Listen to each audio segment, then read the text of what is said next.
Testing 1 2. Testing 1 2. Is Adam on? Abby is.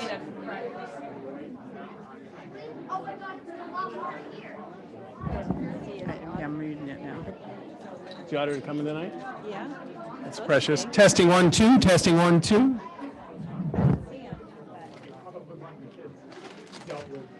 Yeah, we're going to do all that before. So. Okay, people can hear us. Christine, you did great. Oh, they can. You're my favorite right now, just so you know.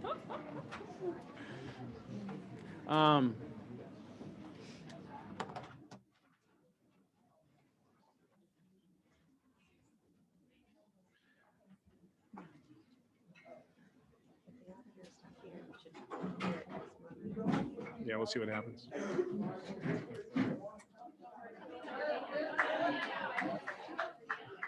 Hey, Anna, the Zoom people aren't going to be able to see that. That's not a problem, right? That's what I figured. That was a good answer, Kathleen. I appreciate that answer. We don't see him yet. Is it, who's it going to be? Is it announced for the auditor tonight? Who's coming? I don't see the auditor yet. Katie was asking me to. Do you know what his name's going to be? Which It should be Mike DeCampo. Mike DeCampo, we hope. But And if he's not here, we should Plazek go and do Sanders. it next month.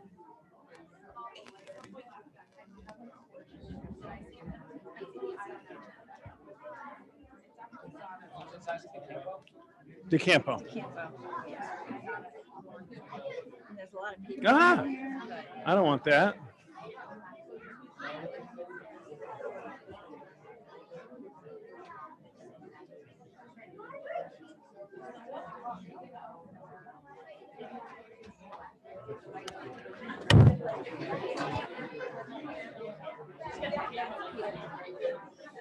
I get T-minus 1 minute. How's that sound? Does that sound all right, wonderful people? What's that? Yeah, with this kind of crowd, I think we behoove us to rock and roll on time. Did we open the window? I did. I'll open it wider. I know, I'm dying too. How you doing? oh my God. This is the biggest crowd at a board meeting I've seen in a long time. Great.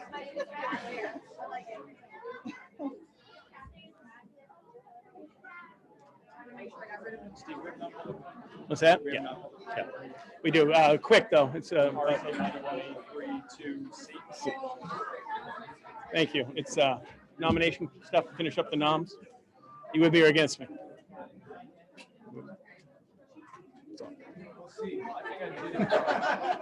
It's all good with me.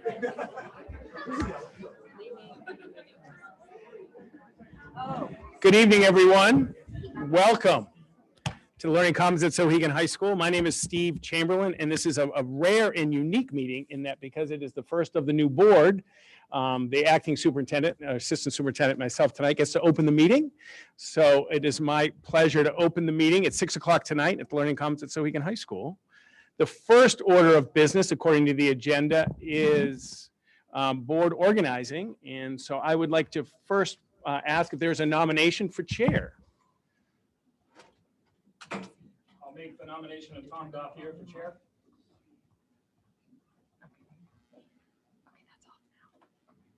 Sorry about that. I'd like to second. Thank you. And is there discussion? Sure. Tom, I think you did a great job last year leading us with a steady head, and I appreciate that and look forward to doing that again. Any other discussion? All those in favor? And opposed? And that ends the responsibility that I have tonight. So I get to turn over to Tom. Tom, congratulations and thank you for your service. It is incredibly appreciative. And I'll turn the next part of the agenda over to you, if that's all right. You did well there. So if you, in a future career, if you want to do something like this, you have my backing. So you bet. All right, so we'll continue on with our organizing tonight, and thank you to the board for the vote of support. I realize I voted for myself, and I don't know if I should have abstained, but it's not ego, it's something else. So I will take a nomination for our vice chair as we continue to organize. I'll take a nomination for the vice chair position. Terry? Okay, can I get a second? I'll second. Any further nominations? Any discussion? Okay, all in favor for Victoria for vice chair? 5, anybody against? Okay, we have a vice chair, Victoria. Thank you and congratulations. And now I will take a nomination for a secretary. Josh? I will nominate Jason White. Okay, can I get a second? Terry, any discussion? Any, We didn't tell you, this isn't automatic. You're the new guy. unless you come in with somebody else and then you don't have to worry about it, so. Any other nominations? Okay, all in favor? 5, or 4, I should say. Anybody against? And abstention? Okay.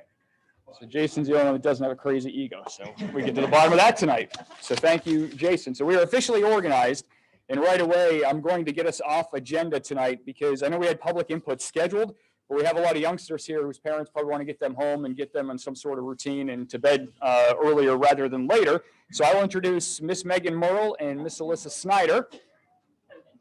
I surprised them. I didn't tell them we were going to go off agenda. I think I told my own kid, but not everybody else. So.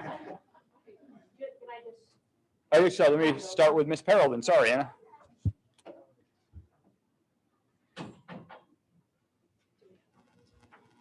Should I ask one of the kids if you want to bring the microphone?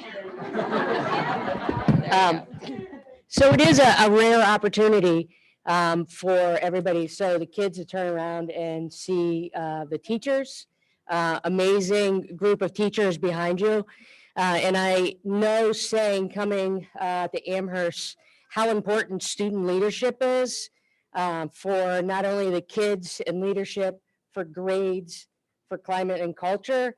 So this evening, for all the teachers to be able to see this presentation, also to Megan and Alyssa, to all the parents that are here, this is truly the benefits of student leadership in an elementary school. So.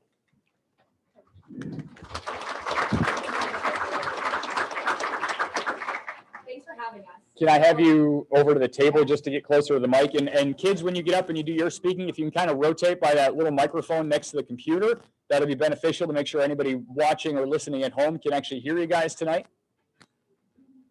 Thank you, Christine.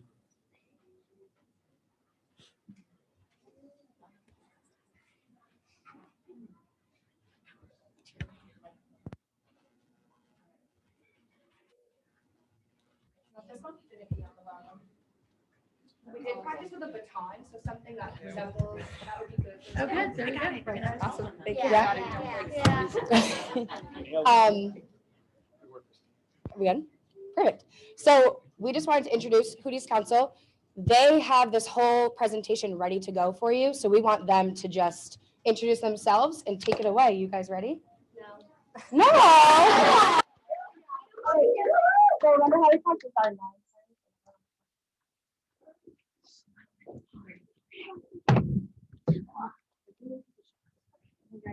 You can sit in the front. You guys can actually go in the front. If you're sitting up front. If you want to stay here. Yeah.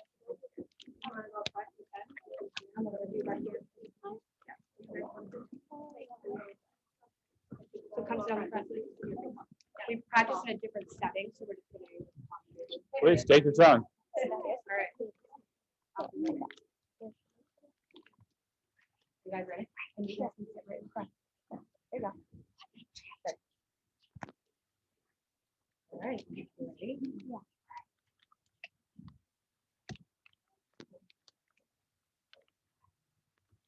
Hootie's Council encourages students at Clark Wilkins to be kind, safe, respectful, responsible, and helpful. We build motivational posters, interactive bulletin boards. We help brainstorm Spirit Week ideas and create monthly themes to help motivate students in our school. In November, staff and students were able to fill out leaves and add them to our school's thank culture. Everyone was also able to add things that brought joy to their lives in the month of December. This past month, we've created a bulletin board that helps spread cheer by giving high fives, laughs, and spreading. We also will be visiting Clark this week to help kindergartners during their reading center. We plan on continuing all these great things by planting vegetables at our school and helping Miss Callendorfer for a fundraiser. We are also starting a book swap with our librarian, Miss Strauss, to help teachers and students. We want to inspire students to follow our expectations and to try their best in school. Thank you for allowing us to come and tell you about our council. We hope you have a fabulous night.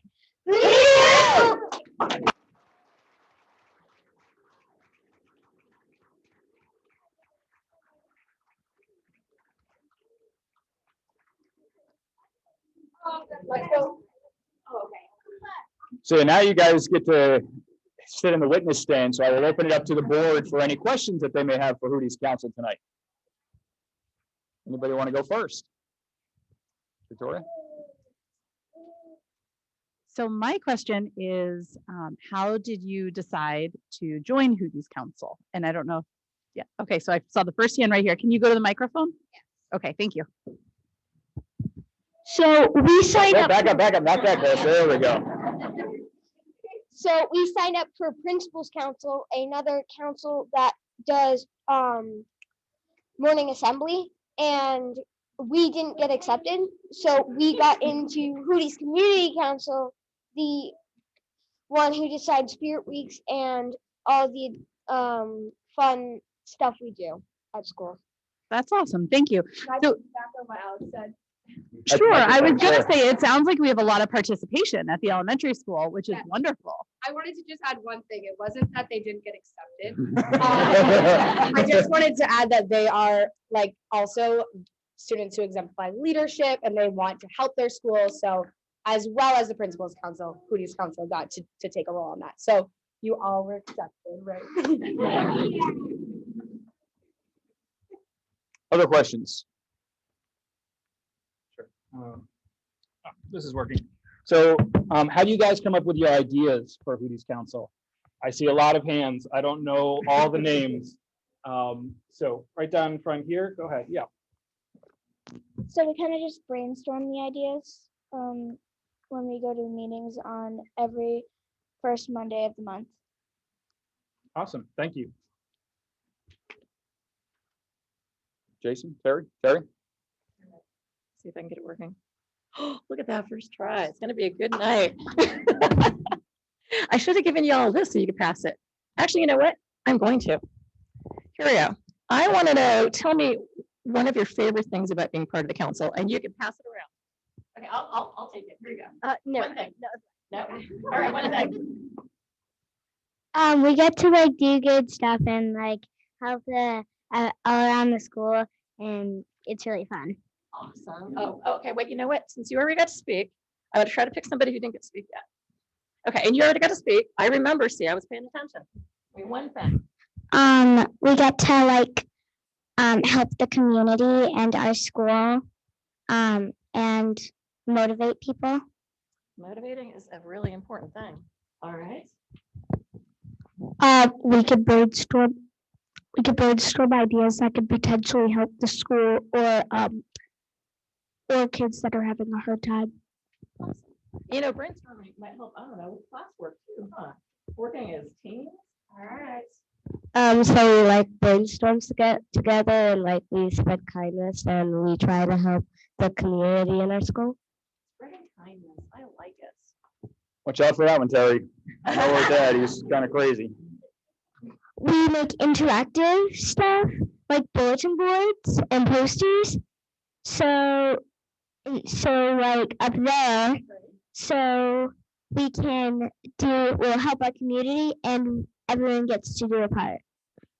And I can tell you, every teacher in here is thrilled to get help doing bulletin boards. All right, darling. I like getting to help my community, Nice. And a community, do you mean like everybody or just your school community? our school community. Okay. I like it because we get to help Clark too. Nice. I'm very excited to hear about stuff you're doing with kindergarten, because they all look up to all of you. You're the big kids if you're in kindergarten. Oh, did I miss some over here? Okay. We get to go to like Clark and we get to do stuff for the lunch room to get like vegetables and stuff like that. Nice. And y'all are just starting to plant now, right? Starting to plant veggies. Okay, one more. We get to show a lot of kindness. I am all for kindness, man. I think we all could use some kindness. Did you get to talk before? No. Okay. I like the fact that when children are feeling down, we can bring smiles to their faces with the bulletin boards. Oh my goodness, did you guys hear every single adult in your book?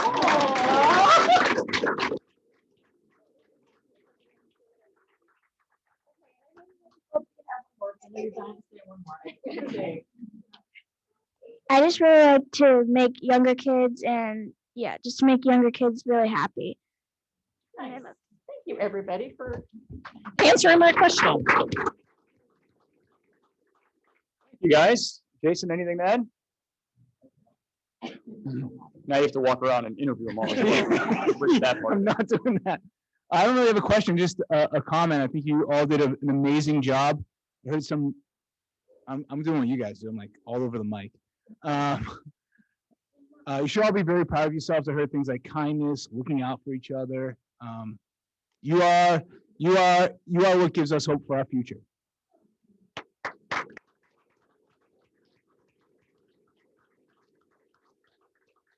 Well, thank you very much, guys. We appreciate you coming down and appreciate all the work that you're doing. When is the next Spirit Week? Soon. I like soon. We'll be on the lookout for soon then. Thank you, guys. Hey, Mark, I think we need to send them off with a cheer. What did y'all end with? 1, 2, 3.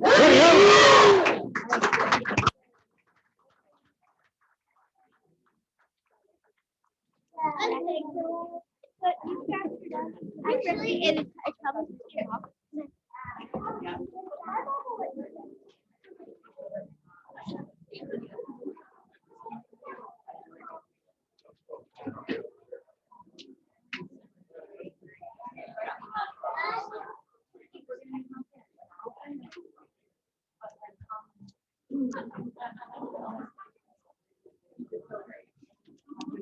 All right, so we will wait for the last of the youngsters to file out.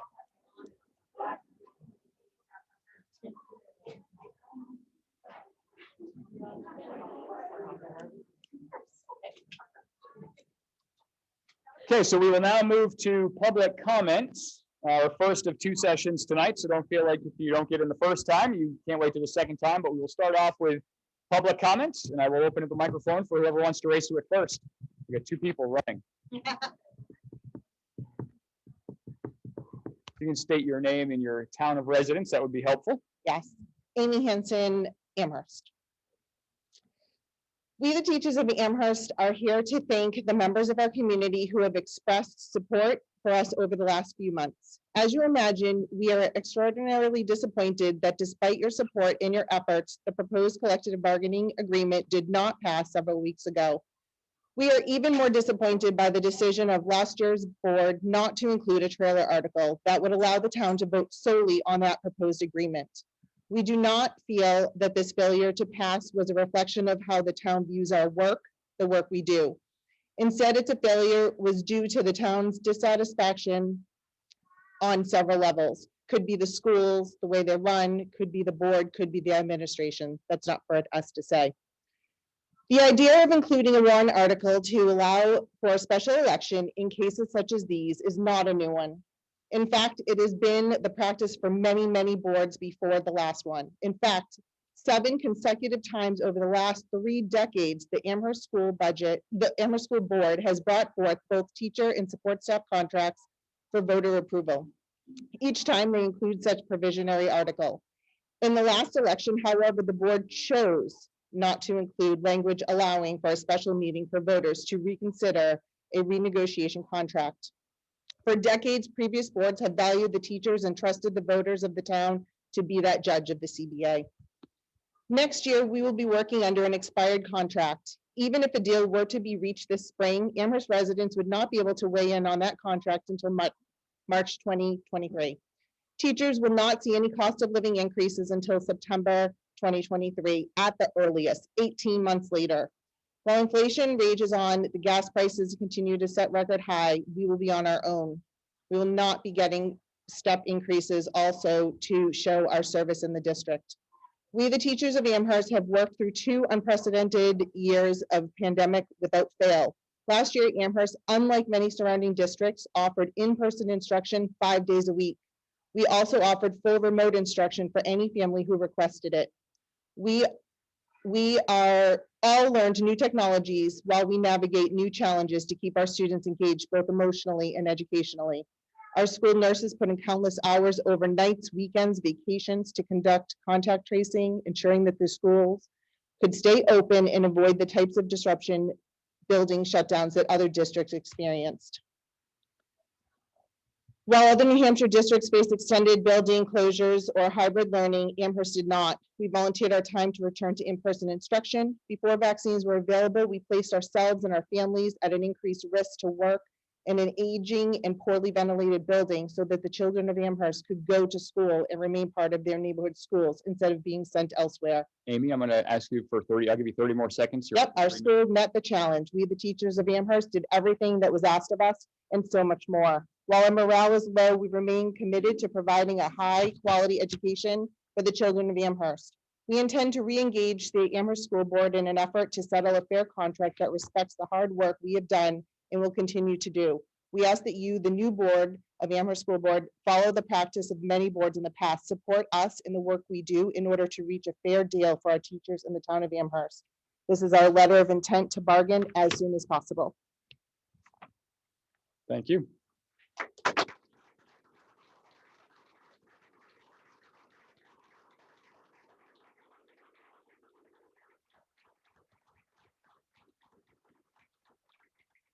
Next. I'm Peter DeBrienkops from Amherst, and I had some thoughts on this, on how the vote went and why it went. My observation is that there were about 1,000 people who showed up to vote, and they voted no on all the money articles for both schools except for maintenance and repair. And the interesting thing is that they don't appear to have voted for any school board members in the Amherst School District race, and that struck me as highly unusual. I can't think of any time in the past when people have passed up the chance to vote on candidates. So that reminds me of something when I was on the school board 20 or so years ago, when we were running, about 20% of voters voted no on everything. And in the discussion on the school board, it turned out I was the only person who even knew anybody who voted no on everything. So if you want to improve the quality of your game, you have to figure out how you can get a more representative sort of sample. I mean, each of you probably knows 200 to 400 people, but how do you, but those aren't going to be representative of the whole town. So if you're putting together a committee to design a school or whatever, it's how do you get the variety of points of view. In this particular case, my thinking is that somebody campaigned under the radar to make this 1,000 people come out and encourage them to vote in this particular way. It sort of struck me. So the question is, what can you do? I think if you were to go back with a similar proposal next year, the same thing would happen. You're just so far off. I mean, it's not as though you got 58% and needed to get to 60. So you need to sort of back up completely. So I'll give you 3 points, sort of how you can come at this from a completely radical different direction. One is, well, going to another time I was in the school board for a while, the question came up of bringing preschool in-house from Sunrise, and I argued with it and they took it off. I viewed that as an empire building type of a thing, and I think they just waited till I was gone and did it. So I think one thing you could do is you could take the preschool and you could outsource it, for example, back to Sunrise, and that would free up some space. Another thing is that there seems to be an empty building pretty much over at Souhegan, and you could conceivably move 2 teams of 8th graders perhaps over there. I mean, it's not as though it's a really long walk. And that would get you some space in this school. And the other thing is, compared to 2008, it seems that you've added at least 1 administrative position in Clark and Wilkins. And that person could be taking up office space that might be the reason that these printers have to be decorating the background of your candidates night thing, you know, in the restroom. So I think you should look at those types of things and free up the space you have. If you compare the enrollment now to the enrollment. Peter, that's it. We're just at your 3 minutes, but I'll give you another 30 seconds. All right, in 2008, I mean, there are roughly 200 more students in 2008 than you have now. And then if you compare to like 2002, I think we're down about 350 students from them. And one more thing, if you want to find somebody, talk to somebody who successfully pulled this off of a failed school bond and came up with something radically different. Bob Grumbeck did that in the early 2000s, and his new proposal just passed the first try. Yeah, I think the silver-haired people and the shiny head people, I think they want to support the schools, but you know, if it's too outrageous, they're not. And there's a way to get them on your side. Thank you very much. Thank you. Next. Martin, I'm going to step out while you're speaking. It's not because I don't want to hear what you have to say, but I have a kid walking around the school somewhere. I need to make sure she gets back here and can find her mom when she gets here. So please bear with me while I do that, but I will be right back. So I don't want you to think I'm leaving just as you're sitting down. So please feel free to go ahead. Oh, she's right there. Have her come inside and take a seat then. Perfect. All set. Now you have 3 minutes, Martin. In my undivided attention. So my name is Martin Goulet of Amherst. I want to talk about a couple of things this evening. Echoing the first speaker, I want to talk about the contingencies or trailer articles. As we all know, the collective bargaining warrant article failed. There was no contingency article for the first time that I could find in any of the ballots that I searched. They all contain such a contingency warrant article allowing for a special election were it to fail. I was told by this board, well, by the last board, that the decision to do this was taken as a decision, and it was taken in a quote unquote non-meeting, and thus was not subject to any minutes or other right to know requirements. Similarly, I would note that there was no contingency put on the ballot for any large scale maintenance needs that would be addressed or that would need to be addressed in the event that the $83 million warrant article failed, which, as we know, also failed. So the public will never know why these specific decisions were made because they were made in a non-minute session. I was told by the last board that the use of non-meeting for this topic was quote unquote legally justified. My opinion is that that point is debatable, but in fact, my view, it is also entirely beside the point. If your aim as a board is transparency, your test for going into non-public or non-meeting status should not be whether it is or is not legally justified. If it is not a situation where a non-public is required by law, then the test you should apply is whether there is a compelling affirmative reason to go into a non-meeting or a non-public status. Secondly, why the bond article didn't succeed. I'm just curious, and this is a question that I hope you take up at some point on a future agenda. Is the board planning on performing some sort of post-mortem analysis on the root cause as to why this bond article did not succeed, and understand voters' reasons for this selection? Given that there's an implicit assumption that seems to be that this will be on some future ballot, this would be good knowledge to have.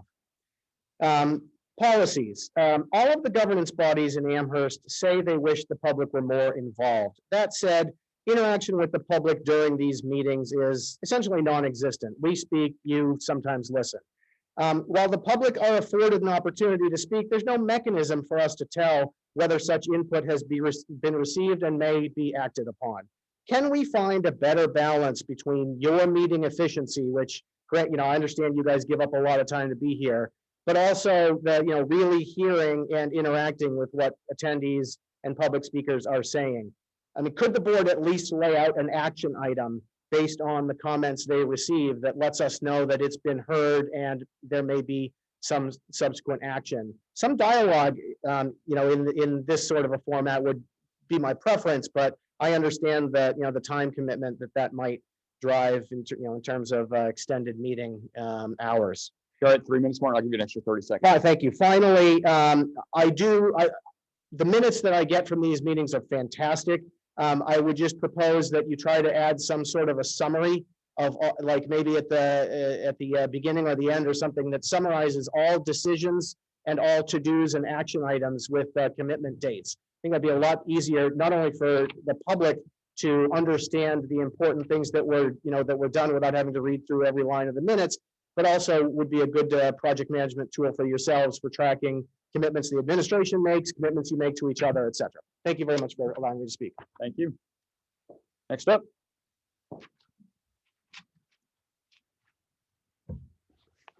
Good evening, Dwayne Purvis, Amherst, New Hampshire. I'll look over at the board's corner. I want to echo a couple of things that have been said. It is troubling that there's obviously a communication problem. This format doesn't work. It can't work. It's not working. You guys are disseminating information to us, and you're kind enough to give us space to talk. But that's not a dialogue. That's not discourse. That's not communications. And I get it. There is a need to move the meetings along. You can still move the meetings along, but there are comments that sometimes people bring to the board that probably use a little more interaction. Prior to December of 2017, there was a policy on the books for a long time that did just that, enabled the board to discuss certain topics with the public after that public was discussed by the board. Take a look at BEDH again. I don't know if you guys hold on to the old policies or trash them, but for historical purposes, it's not a bad idea to hang on to that. Communications also with respect to our employees, your employees. I say our because I'm part of this district. Are you listening to them as well? There's a policy BHC you guys passed last year.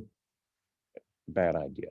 You can't fire employees because they might have a conversation with a school board member, and we live in a small town. We don't need these incredulous layers of separation that keep us not talking, because as the public, we're going to talk to you once a year. And if there's something so pressing, the only thing we have is the budget. Let's not do that again. So I'm suggesting that you guys perform your post-mortem or whatever it is, but you need to talk to us. We need to talk to you. This can't happen again, and anybody be surprised that it happened. Thank you. Oh, by the way, to you guys, our new board, Mr. White, Mr. Gauthier, thank you for running again, and congratulations to you guys. I wish and hope that you guys serve with distinction and honor as the rest of you. Thank you. And I will say for the board, Dwayne, that we are thankful that you were on the Ways and Means Committee. So thank you for your volunteering and your service there. Any other further public comments? Okay, well, thank you for the comments that you had tonight. And I will say that we are working on communications aspects of this. This is one of the things that we've talked about a little bit, just in one-off conversations, not as a board, not anything in non-public, non-meetings. It's just been more casual conversations that we've had individually about increasing communication, but also developing better ways to interact. So this will be something that we'll have going forward, because I think it's clear that, you know, we want to do that. And maybe not it's clear that we want to do that. It's clear that we need to do that. But I don't think I speak out of turn when I say that as a board, we want to have that dialogue. We want to have those communications, whether it's between teachers and the board, or if it's between community members and the board as well. So it is something that we are working on. And we'll have more on that as we go through, you know, the coming weeks and months, knowing that there are limitations to how we can structure and communicate about that as a board. But it is something that we will have in place, you know, in the short term rather than the long term. So thank you for the comments tonight. In the interest of time, I will move on. We have our audit, representative from Plodzik and Sanderson here tonight. Mike DeCampo is here. So I will let Mike come to the microphone, and we will talk a little bit about the audit. When you get settled, Mike, Amy, do you want to open up with anything first? No, just apologies that I don't have the hard copies for you, but you do have digital copies in your board packet. I will bring hard copies to the SEU board meeting for any members who would like one. Thank you. Yeah. Thank you, Mike. No problem. Mike, I will yield the floor to you. Awesome. Thank you. Thank you for having me. As I saw a few of you, or all of you, I guess, at the last meeting, it was a couple months ago. I don't always get this opportunity to come in and review the audit. It's a nice opportunity for me to review what's going on, what we found as an engagement team, and also identify the performance of your finance department as well. So I'm going to dive right in. Independent auditors report on pages 1 and 2, if you have it in front of you. Ultimately, as I told you a few weeks ago, the reason why you engage with an independent audit firm is for this letter, to basically indicate that in all material respects, the numbers that you find in your audit report are fairly stated. We were able to conclude that. In addition, you've met all the requirements of the GASB reporting. So you as a school district have a clean opinion. I'm going to have you go to page 14 now. What this is a budget to actual breakdown of the general fund, which is typically the number at the bottom is the number that everybody, whether it's DRA, DOE, residents, board members, your unassigned fund balance ended at about $1,564,000, which is about 62,000 higher than the prior year. And as you go through the revenues and expenditures, you can see how you performed on a function by function basis. If you then skip to pages 45, 46, and 47, what I have there is more detail of those numbers. So it breaks it down by further subcategory.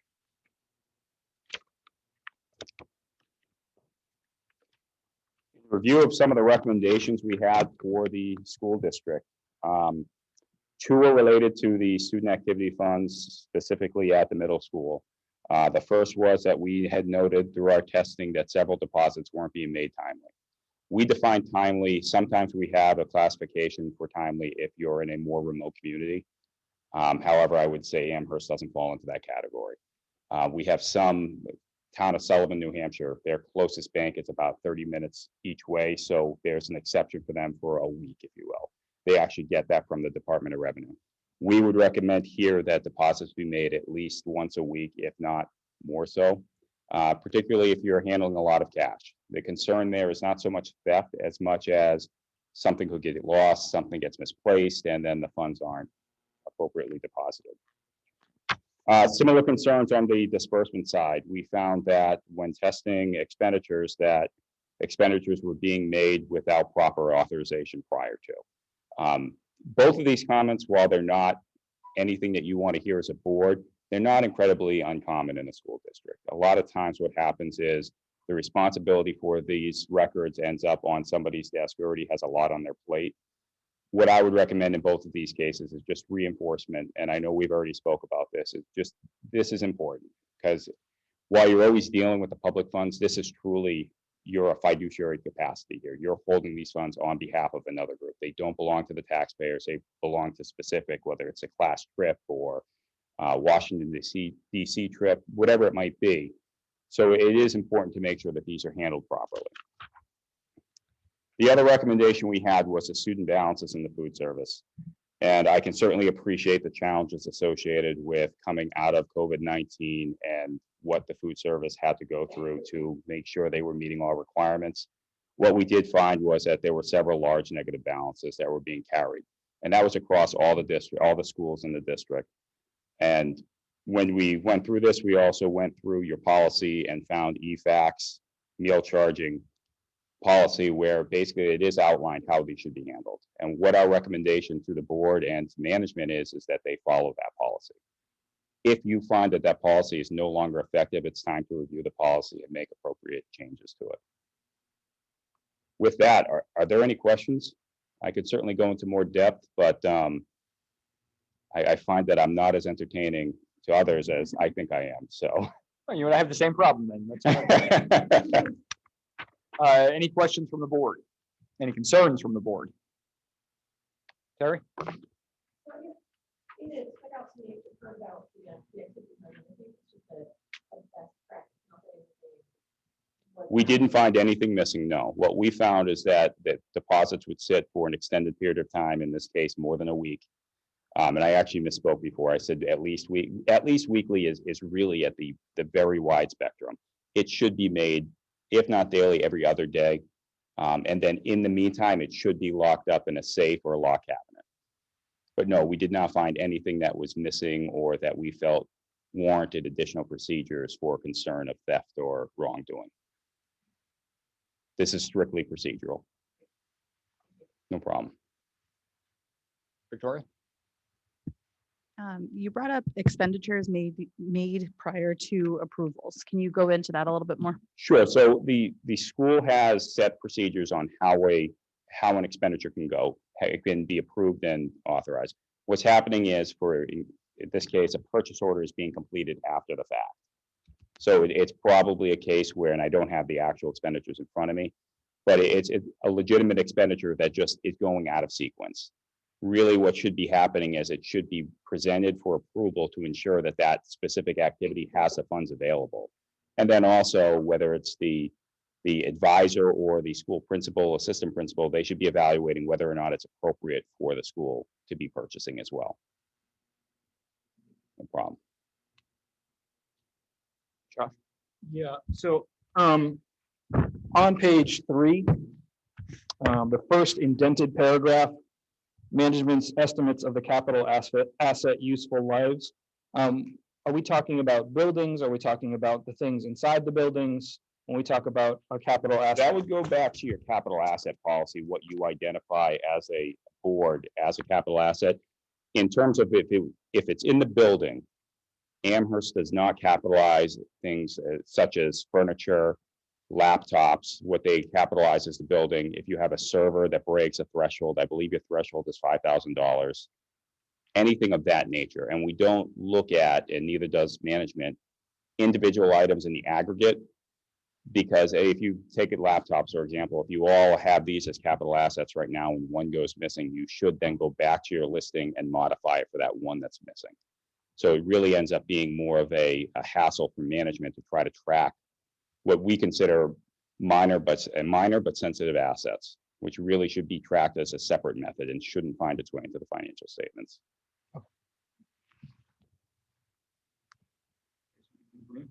Anybody else? Tom? Okay.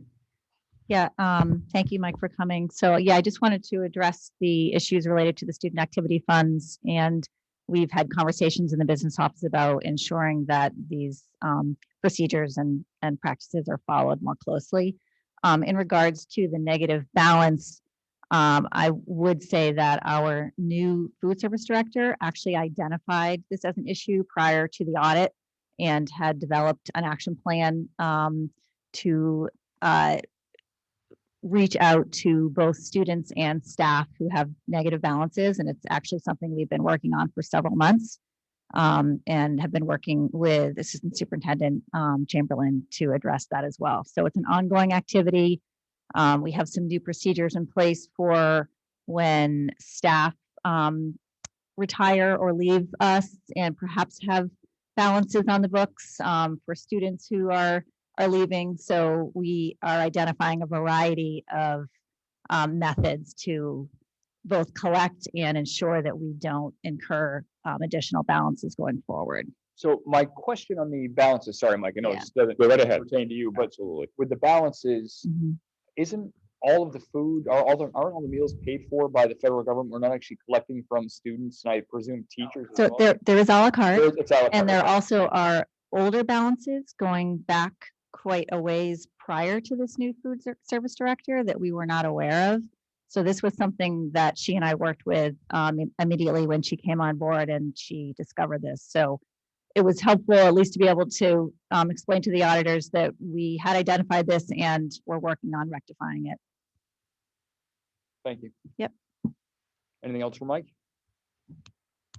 thanks for coming. Yeah, thank you, Mike. And I Thank know you for that having there's me. a And lot again, of work. I would like to recognize the finance department. As I've told you before, we don't always have the privilege of working with such a talented team that we're here. They're very attentive. Things are ready. It really is a pleasure to work on these audits, and it's a testament to the type of people you have working for you. So thank you for the opportunity for a nice, clean audit. They're not all this nice. All right. Thank you all. Have a nice night. Just have a Yep, go ahead, Josh. Amy, just in thinking about these issues, do we have the right policies in place to deal with? Like, do you feel like the policy committee needs anything in Yeah, terms of dealing with negative balances and things like that? I think we're okay. I did ask Crystal to take a deep dive into that policy, so it may emerge for the policy committee, but I do think we have enough in there for what certainly for what we're doing right now. There have been lots of emails and letters sent out, and there'll be more forthcoming. Okay. So some of it we are going to have to write off if there's folks who are gone. So Anything else from the board? Okay, I would like to take a moment to thank Ms. Spacey for her work with us this last year, not only in her years as a board member, but her work in the last year as the business administrator. Ms. Spacey will be leaving us in a full-time capacity at the end of this school year, or at the end of the fiscal year on June 30th. But hopefully we'll be sticking around for the part-time position, maybe? Okay, well, we'll have you apply for that. You may know some people that can help you if you need references. So, but thank you for that. And I know it's a lot of work coming in, and obviously it was not the easiest of situations to inherit. So thank you for your work there and your dedication to the schools continuing. So. Next up, we'll go back to our organizing agenda, and we'll go through the committees here tonight. Everybody on the board did receive an email with a maybe useful description, maybe not so useful description on most of the committees. And I thank Josh, and I believe Terry filled in on some of the blanks that I couldn't fill in for Jason in some of these new committee positions and what these entail. So we'll go through these and we'll sign all the committee members, and then we'll continue on from there. So we'll start off with Ways and Means. We have 2 interested volunteers for that. You'll be meeting with the Ways and Means Committee primarily during that budget season, roughly October through January, early February, to get us ready and to provide that way, just basically to be a liaison to the Ways and Means Committee from the board. Do I have 2 people who would like to do that? I am willing to if we don't have 2 other people. Okay. I'm willing to be number 3. I was willing to be number 3 as well, so it sounds like we'll be 1 and 2. All right, I'll put us on there, and if somebody else does express an interest when we get closer to budget season, because it's not something that kicks off for a while for us, and for Ways and Means, we can certainly reevaluate as we get closer to it, depending on other committees. So next up is the manifest, getting to provide some of those timely approvals. Jason, we're already going to write you down. It's a great way to get into your time as a board member. Do I have a second person that would like to work with Jason on that? Terry? I'm willing to. It's been years since I've done this. Okay. So Jason and Terry will do the manifest. SAU Budget Committee. So this is a very short commitment. You work with the SAU while they set the budget. We vote on the budget in November, is it? It is November. December. So we vote on it. We have a public hearing in November and then or December and vote on it at the same time. Terry, is that your hand raised for that? Yeah, okay, perfect. So Terry will be on the SAU Budget Committee. Policy Committee. Josh and Beth Kuzma did a great job at that last year. Josh, would you like to continue on that with your experience? Okay. Do we have a second for the Policy Committee? Works well for my schedule. Okay. I'm willing to take that spot. Great. So Josh and Victoria will do policy. Joint Facilities. I don't mind being on that again. Victoria, I presume that you would like to stay on that as well. It's maybe our easiest one of the night. For the PTA liaisons. I will do that. Josh? And I think I recommended, I'm not sure we need to. Okay. Someone else can feel free to jump on it. But I tend to go to most of those meetings anyway. So if we want to have a second person, that's fine, but there's a lot to do this year. Okay. Well, if we have, is anybody else interested in jumping on that committee, or do you want to leave it with Josh? And then if he needs a fill-in, we can provide that as needed. I think 1 is appropriate, actually. I would agree with that from my time in that committee a couple of years ago too. So, Terry, you are in the RSEC. I forget what the acronym stands for. I had it at the tip of my tongue, and I forget it right now as in time crunch. But you are in the 2nd year of a 2-year term for that, correct? I will be starting my 2nd year, so yes, I would like to continue. Okay, I figured as much. It's a whole nother board. It is like a whole thing. We just hired an executive director, actually. Okay, well, great. Well, thank you for committing to that. A liaison for the selectmen. Yeah, I don't think we have for selectmen if we only have 1. I don't think we need 2 for PTA. So, selectmen, who would like to step up for that one? Jason? Okay. And Jason, if you have times where you can't do it, let me know, and I may be able to help out with that as well. So, for the CIP. I'm willing to be secondary. I'm willing to support Terry. Okay. Oh, Unless there's another, It- Amy, do you have any? well, it's mostly in the summer. So you'll just need to, I know, attend meetings over at town hall with various other department heads in town, the business administrator, and be a representative of the school board in terms of major projects that are happening. We can say these things out loud. I'm asking Terry what her summer looks like. The only problem with this one is a lot of times it gets scheduled a kind of last minute and it's hard to fit it in because I already have a really full work schedule. Yeah. So I've been on it before. I don't mind. That's why I don't mind being a backup, but it's hard to be the primary because they don't get enough notice sometimes. Okay. If Jason's willing to take it, I'm willing to be the number 2 and I'm willing to call Terry for number 3. Okay. Yeah, I mean, I'm perfectly happy. One of us should always be there, but. And I think that might be just an important note for Jason, that while we assign people, there are times where we pinch hit for each other as needed. So like, you have your committee, but if you can't make something, reach out to one of us. Yep. All right, so recreation department. I don't mind doing that one unless somebody else has a hard commitment to it. I've done it, but if you want to do it, that is fine. Okay. Are they night meetings or day meetings on that? They tend to be night meetings. However, Okay. they have tended to consistently happen on Monday nights. So I was like, Well, there we go. basically, I'll definitely sign up for that one then. then. Yeah, I can do that Yeah, and then that's as fine. needed. Yep. The wellness committee. So I've done that and I'm happy to do it again. Okay. I'm guessing it might change. Terry had her hand raised as well. Terry, is that something you'd like to continue or would like Josh to do that one? I would like, I've never done that one and I would Sure. like to. So Okay. yours, Terry. Thank you, Terry. Because I don't want to do like the heavy lift of policy or contract negotiation. I feel like I can take more of the smaller ones. For the NHSBA, if the board is okay, I'll take that one. Just because I want to start opening up more dialogue with them anyway to assist us with some of our communication efforts and some of the communication best practices, if you will, just to get their input. So I don't mind doing that one. I'll be your backup on that if you can't attend they have a once a year gathering. Okay. That was really good last year, so I'm happy to be your backup on that. I'm talking with them this week, so I will get more information on Can that. we pause for 1 second? I think we have a student who maybe missed our public comment. So yeah, I wasn't told whether it was at the high school or the middle school, so I just so anyway, I was on Would you like to, you come on up to the microphone, you can come up. What's your name? Grammary. Graham, thank you. I would like to talk about a recent event that's been going on for September that nothing has been done about. Okay. So 1 second. Make sure that you don't say students' names. Correct, I yeah. know. Okay. Speak in generalities about it.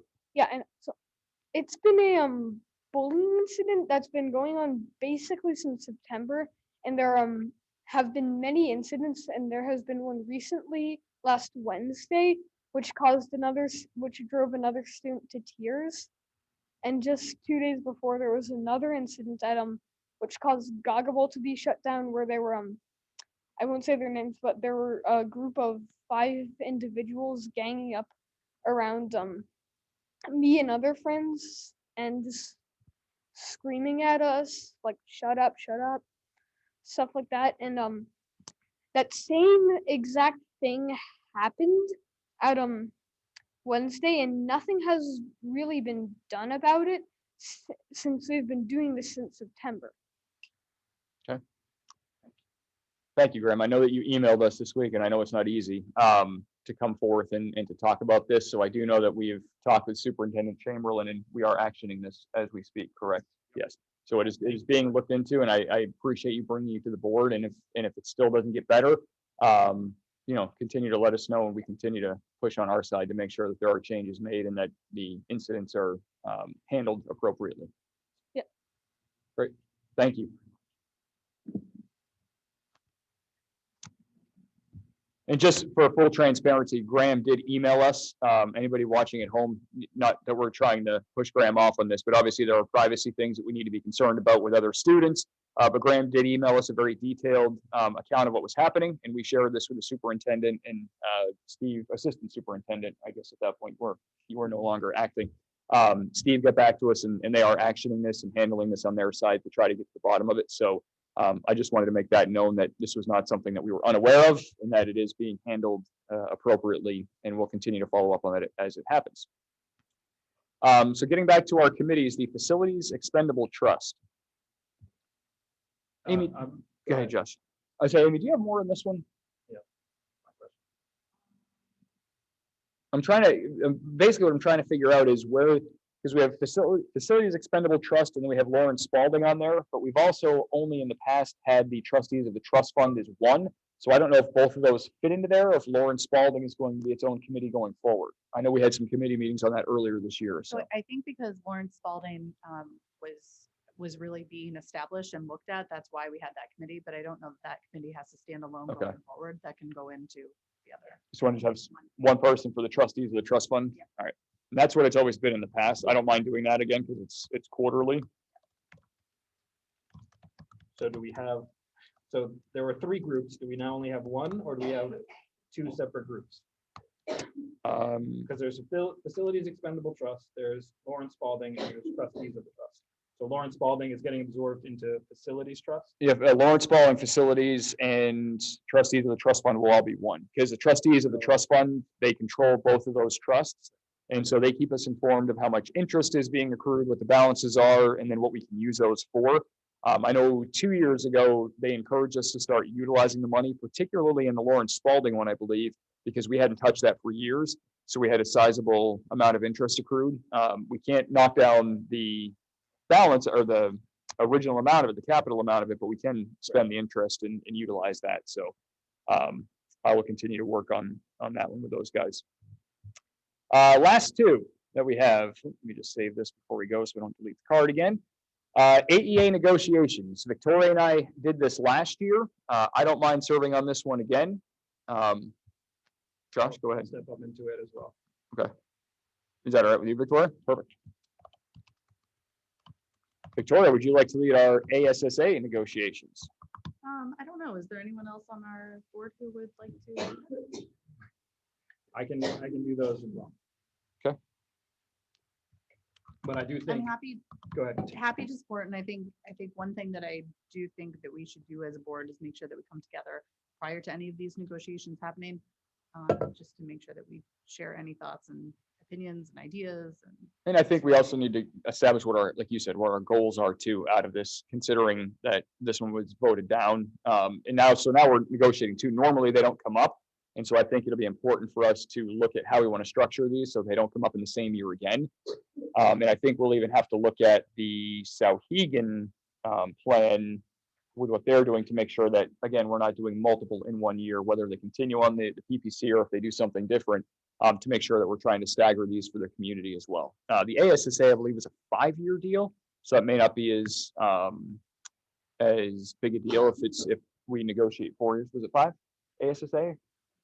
Yeah, so it's 4. I think it was 5, and then AEA was 4, the agreement that we had this time. So again, it may not be a big deal in the future, but just something that we'll consider as we go forward. So I will put you on there as a backup, Victoria, and Josh. Certainly, we can assist with that. But we will meet to discuss goals as to what we want these to do, and we'll certainly meet to talk about the letter from the AEA tonight to discuss when we want to get these started, these negotiations.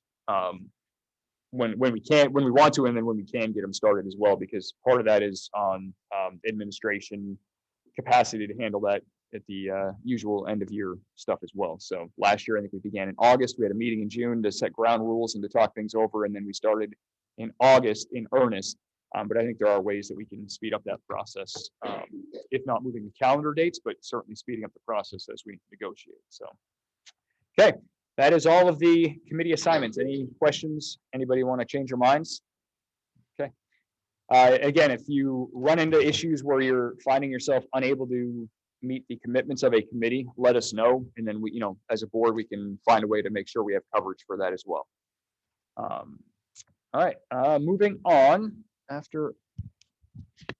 Victoria, would you mind if we go to the consent agenda first before we do the facilities tonight? Whoever arranges the agenda didn't do it right and didn't really think through how we wanted to go through this tonight. So We'll go through the agenda. I'll take a motion to pass the consent agenda as is, and then we'll go through and we'll highlight each item, talking, and we can get our principals' reports as well. So I'll take a motion to accept the consent agenda as is. Do I have that motion? I'll motion. Victoria? In a second? All right, Jason. So let's go through one by one, any discussion points that we have. Item number one, let's just do 1 and 2 together. The minutes from either February 14th or March 24th. Any comments on those? Okay. Item number 3 is the Clark Wilkins Principal's Report. So I will open up the floor for questions to Ms. Perrell and Ms. Murphy, who's only, what, 2.5 months away from taking Ms. Perrell to the secondary office. You get the big chair now. 2 board meetings left. 2 board meetings left. Not that we're counting how many days it is. But I'll open up the floor for questions to either Kathleen or Anna. Yep. Can I start off? Please do. Like without waiting. So I think some things on the principal's report that are very impressive. And so I would say, not because I wrote the principal's report and said that it's impressive, but we have 2 individuals here tonight that are doing one of the enrichment clubs. So if you take a look this time, I think we're close to 300 kids participating. And Amanda and Mary, they're running a group with 3 other staff members. Their group alone, nearly 60 people, 60 kids, not people. I was going to pass this around. So yeah, so they have almost 60 kids between the 5 of them. So we also have some samples. So just a wide range of what we have, picturing writing. So we actually have completed books. Josh, you might be particularly interested in that. Just, some things to take a look at. And we also have kindergarten and Clark involved, 3 different programs there. So throughout the entire year, I would say hundreds and hundreds of kids. Not only that, the amount of staff members, classroom teachers and paraprofessionals that are running clubs. So much so, even with the number of opportunities, we still had, more kids that wanted to be in. But just, it is the coolest thing to hear at the end of the day, 5 clubs being called and just the wide range and, the opportunities that kids have had. So you guys are supporting that. And it's truly, climate and culture for the kids and for the staff. So I would say thank you, and a wide range there. So I didn't know if you had any other questions on that, or I'm sure you have your child participating in a couple things. Yeah. She is. She's participating. I will say that even the kindergartner. Thank you. I forgot about that. So first time doing it. She wasn't available the last time. So yes, it's they've raved about the programs that they've been able to do, especially disc golf, which I thought was a nice addition this year as well. So my sister plays, and so my sister and her niece now are very excited to play this summer. Yeah. Any questions for Anna or Kathleen? Victoria? Yep. When you talk about the climate and culture and the connection to the clubs and activities, how do you feel like this involvement is helping with the family connection, the homeschool connection? I'd say, it goes hand in hand. We were talking about also, like, if you think about it, the music show the other day is probably the first time that we've had parents in the building in 2 years. I mean, just that impact and loss of face-to-face. So as we start to do this, certain days there's 88 cars ready to pick up kids. We're offering some other opportunities for parents to come in at the end of the year just to celebrate the good things that kids are doing. I think those continued opportunities, it just getting families back in the building, it just, it's long overdue.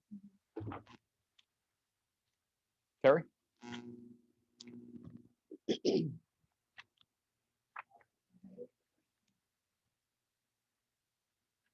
Okay, there we go. We're all obsessively watching. So I have a follow-up to that. I know that, for one, thank you, all of the enrichment, I know I've heard nothing but amazing things. And I was really happy to see not only that a lot of things came back, but we actually expanded the list. and have more kids that have the opportunity. And so I know it's something that we've been wanting to do for a long time, and I'm really thrilled to see it going so well. And so thank you.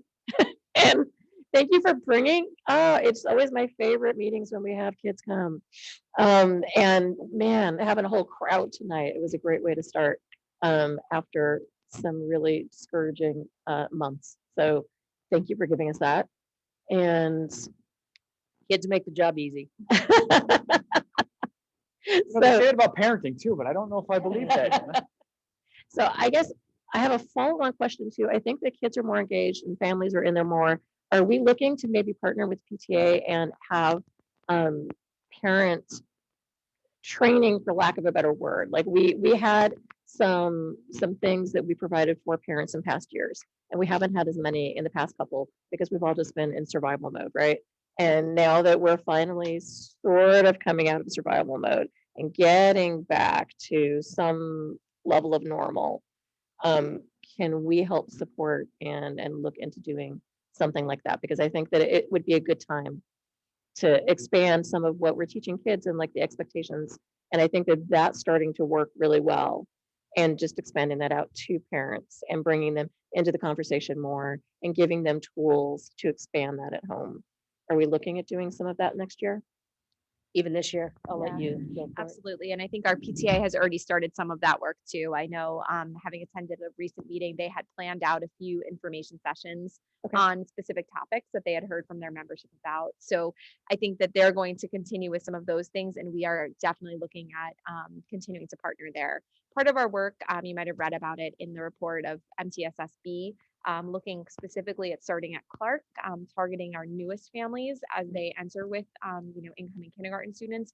We are discussing how that expands beyond just the school doors and the community, and includes opportunities for parent training with, professionals who can help support parents in navigating some of those more challenging behaviors students may present with even at home. So we're definitely looking at continuing to grow that. It's just kind of like exciting, like Anna said, like the second grade music show, it was just so nice to bring the community together, and we hadn't had that opportunity. I mean, we had a glimpse of it in the fall with the ice cream social outside, and we were blown away at the number of people who attended. You could tell that just kind of had to run out for more ice cream. Like it was, it was just remarkable to see the community come together, and we know we need to capitalize on that. So we're moving towards our meetings now that we're, fully green, blue status. More of our parents are electing to come in for meetings too, to have some face-to-face conversations. Unlocking the doors to the classrooms for parents to be volunteer readers again is starting again. So just excited to, continue that work. Thank you. I really appreciate all of that. And I just would like to remind you that you offered to invite us to a golden spatula lunch. So just, it's on here, so. Sorry if I get choked up about golden spatula. April 15th will be the month, and then it's the Thursday before April break. So the classrooms that have the most golden spatulas will have fine dining lunch. So it will be kind of that 2-hour window. So Thursday, April 21st, that might be. Yeah. So we'll send out some formal invitations. We've got some students who could write some nice invitations for us to you guys. But so we'll have the fine dining golden spatula luncheon that day across all of the grades 1 through 4 lunchtimes. So it's all posted outside of the classrooms.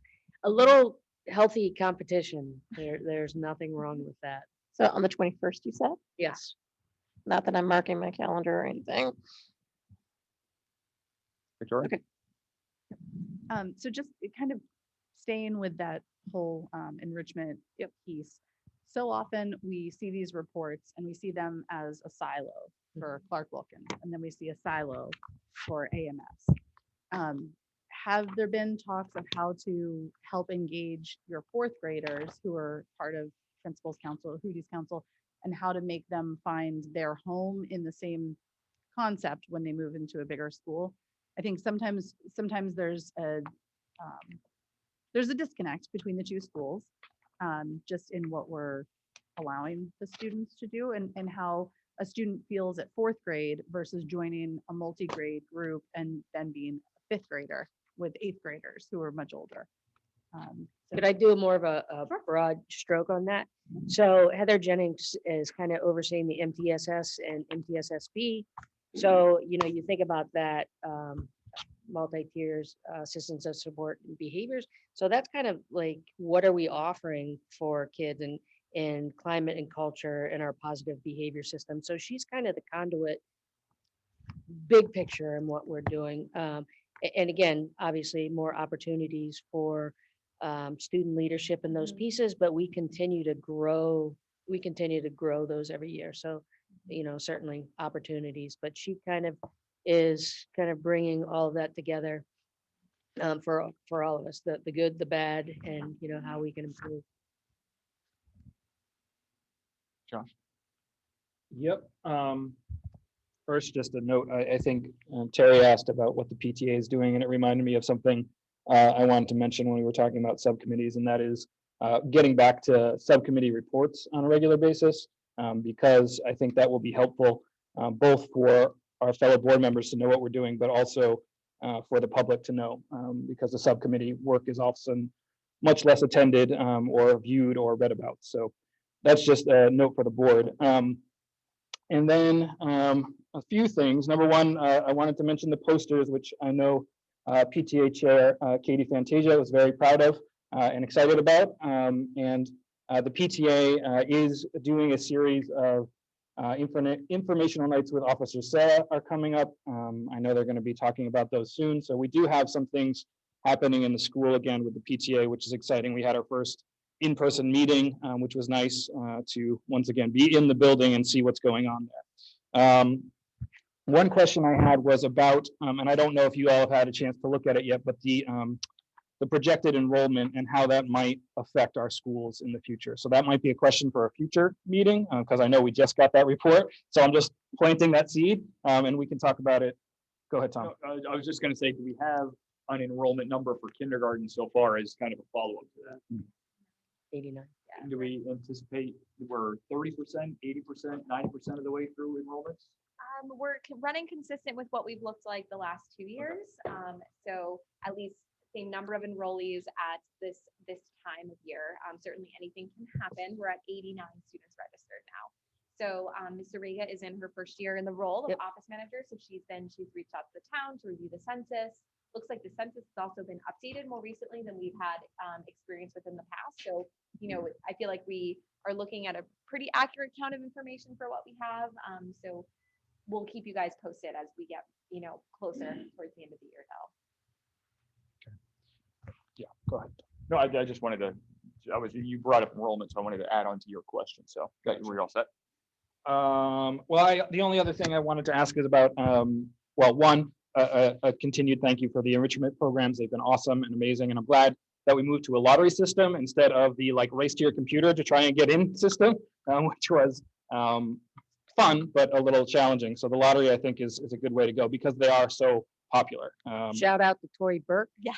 And for that very long Monday night doing that. So I can imagine. And then the My Time student snacks program, I thought that was awesome. And I was just wondering if you could say a little bit more about where that came from, the inspiration for that, and how you see that working in the future as well.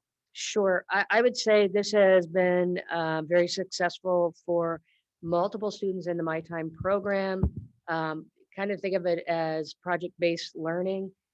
So we have mimeographing, we have pencil sharpening, we have the snacks, and it has definitely, again, given the students ownership, and it's not bad for the adults to get a little snack on Fridays that you've purchased. So again, just building that sense of kind of ownership in the school, and they're looking to expand some of those opportunities next year, thinking bigger. There's no reason to think smaller. So the My Time program's looking into that. Great. Yeah, very, very pleased. Any other questions for Ann or Kathleen? Josh? Sorry, Jason. Under the wire. Oh, yeah. All right. I even got the microphone for you folks. Now we're really cooking. First of all, everything is, you're right. It's a very impressive report. I read it. I even made little notes for you. But I love everything on here. I just had two, I guess maybe three questions. So back to enrollment. I believe you're already anticipating this. It could be a small blip in first grade, right? Because there's some students like my daughter who went to private kindergarten for 1 year who are coming in. I think there's about 5 or 6 others. So Yeah. We kind of always anticipate a growth of about 10 to 12 yeah, from K to 1. We think there might be a little bit more. We've been in conversation with some local Yeah, area, yeah. schools that have reached out to us too. so that's just something for us. We've even had 3 or 4 homeschool Mhm. students Yeah. join us over the last couple of weeks. So And then I love the grade level meetings, right? The leadership team and teachers getting involved. Teachers know what's going on, right? I mean, they're the ones that we need to be listening to as much as possible. Has there been any opportunity, I wonder, because I just think it might help bring everybody together to do also some like vertical, like grade to grade. So it could be like, like, hey, because this is all great, but this is all horizontal, right? I didn't know if there's been any opportunity for any vertical. they're gonna have an opportunity Wednesday. Perfect, right in time. Staff meeting Wednesday, that we're going to take a look at MTSS, SSB, like say it quickly, multiple times. And I can remember Josh, maybe 3 years ago, asking, we're bringing the Strength Finder book back, and having conversations with the staff and leveraging strengths and strengthening culture. So those will be vertical teaming on Wednesday. We've also, you may have noted in the report, one of the things we felt we needed to really focus on was that bridge between K and 1 for our students and our teachers. So we've intentionally planned some opportunities for K and 1 teachers to come together, and then starting like in March, our students have started experiences with K students and first grade students together, going from Clark to Wilkins and kind of buddy classrooms, so that our teachers are getting a chance to talk a little bit more, but that the kids are getting repeated exposures to Wilkins, versus our previous model was like, hey, come up on that last day of school where it's a little overwhelming, and now you're in a new place, and we're just trying to be a little more intentional and provide some extra opportunity for the K1 teachers to really work as an early education team, even though we're in 2 different buildings. And then I have one last question, because I love this idea. I did this when I was a graduate student. Having the St. Anselm College students come in, how have you been able to utilize them? I know that they're doing their student teaching, but you've been able to utilize them also in different roles, building wide to fill some gaps. Yeah, so it's a great question. We have this nice balance of trying to be really respectful of their experience as pre-service educators. So we want to keep them in their classroom with their mentor teacher as much as we can. So we really try not to pull for them from that experience unless we really need to. However, we have been able to use them in a variety of ways in the building to help support us.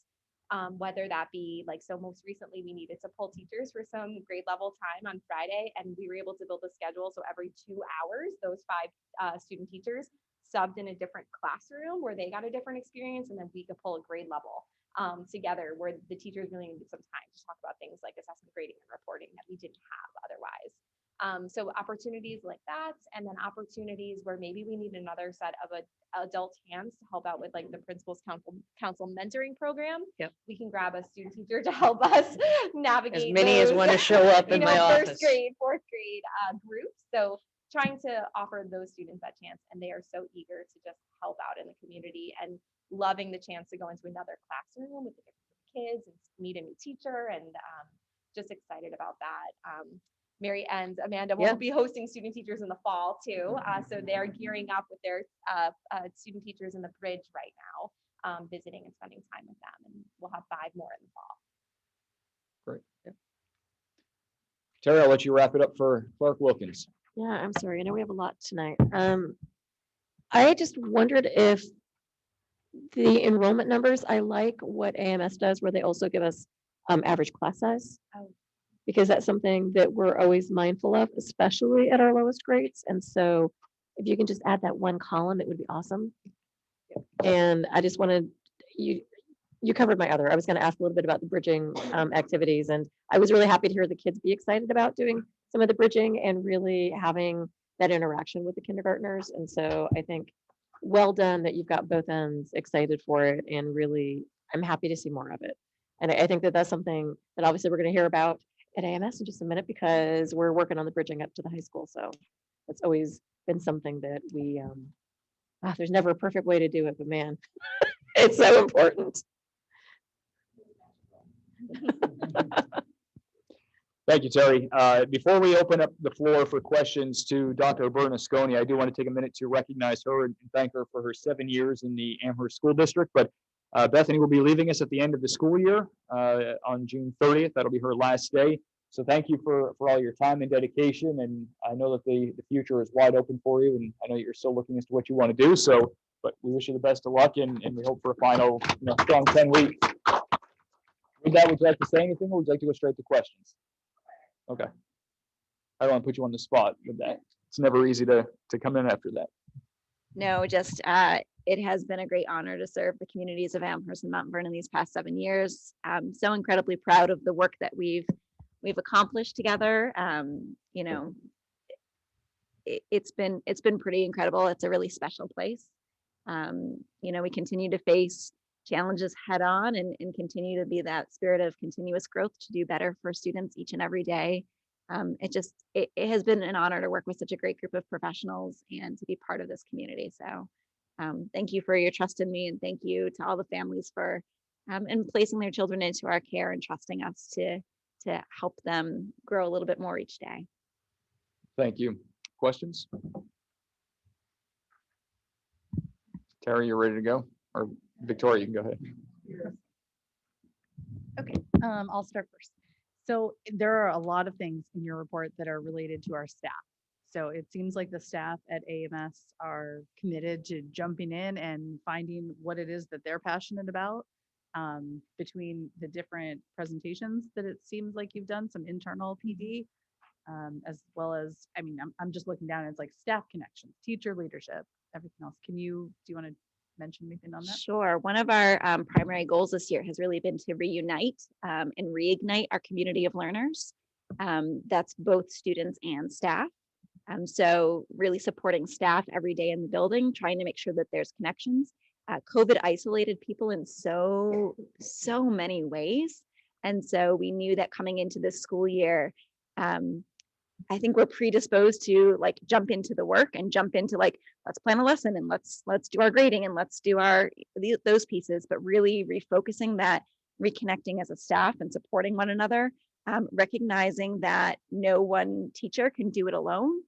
We all have different expertise and that we really need to value one another's expertise and lean on each other. It's a team for a reason.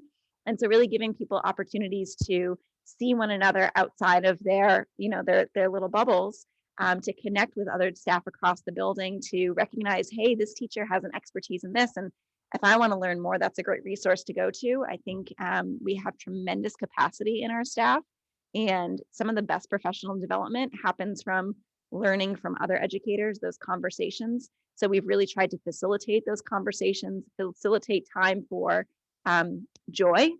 It's so easy to hold on to the things that perhaps aren't going as well or challenge us, but also recognizing that there is so much joy and so many wonderful things happening and really making sure that there's an opportunity to celebrate those moments as we continue to move forward as well. So everything from late starts to staff meetings, really trying to make sure that we're supporting all members of our community of learners, and it starts with supporting the adults so that they can do their best every day to support our kids. Terry?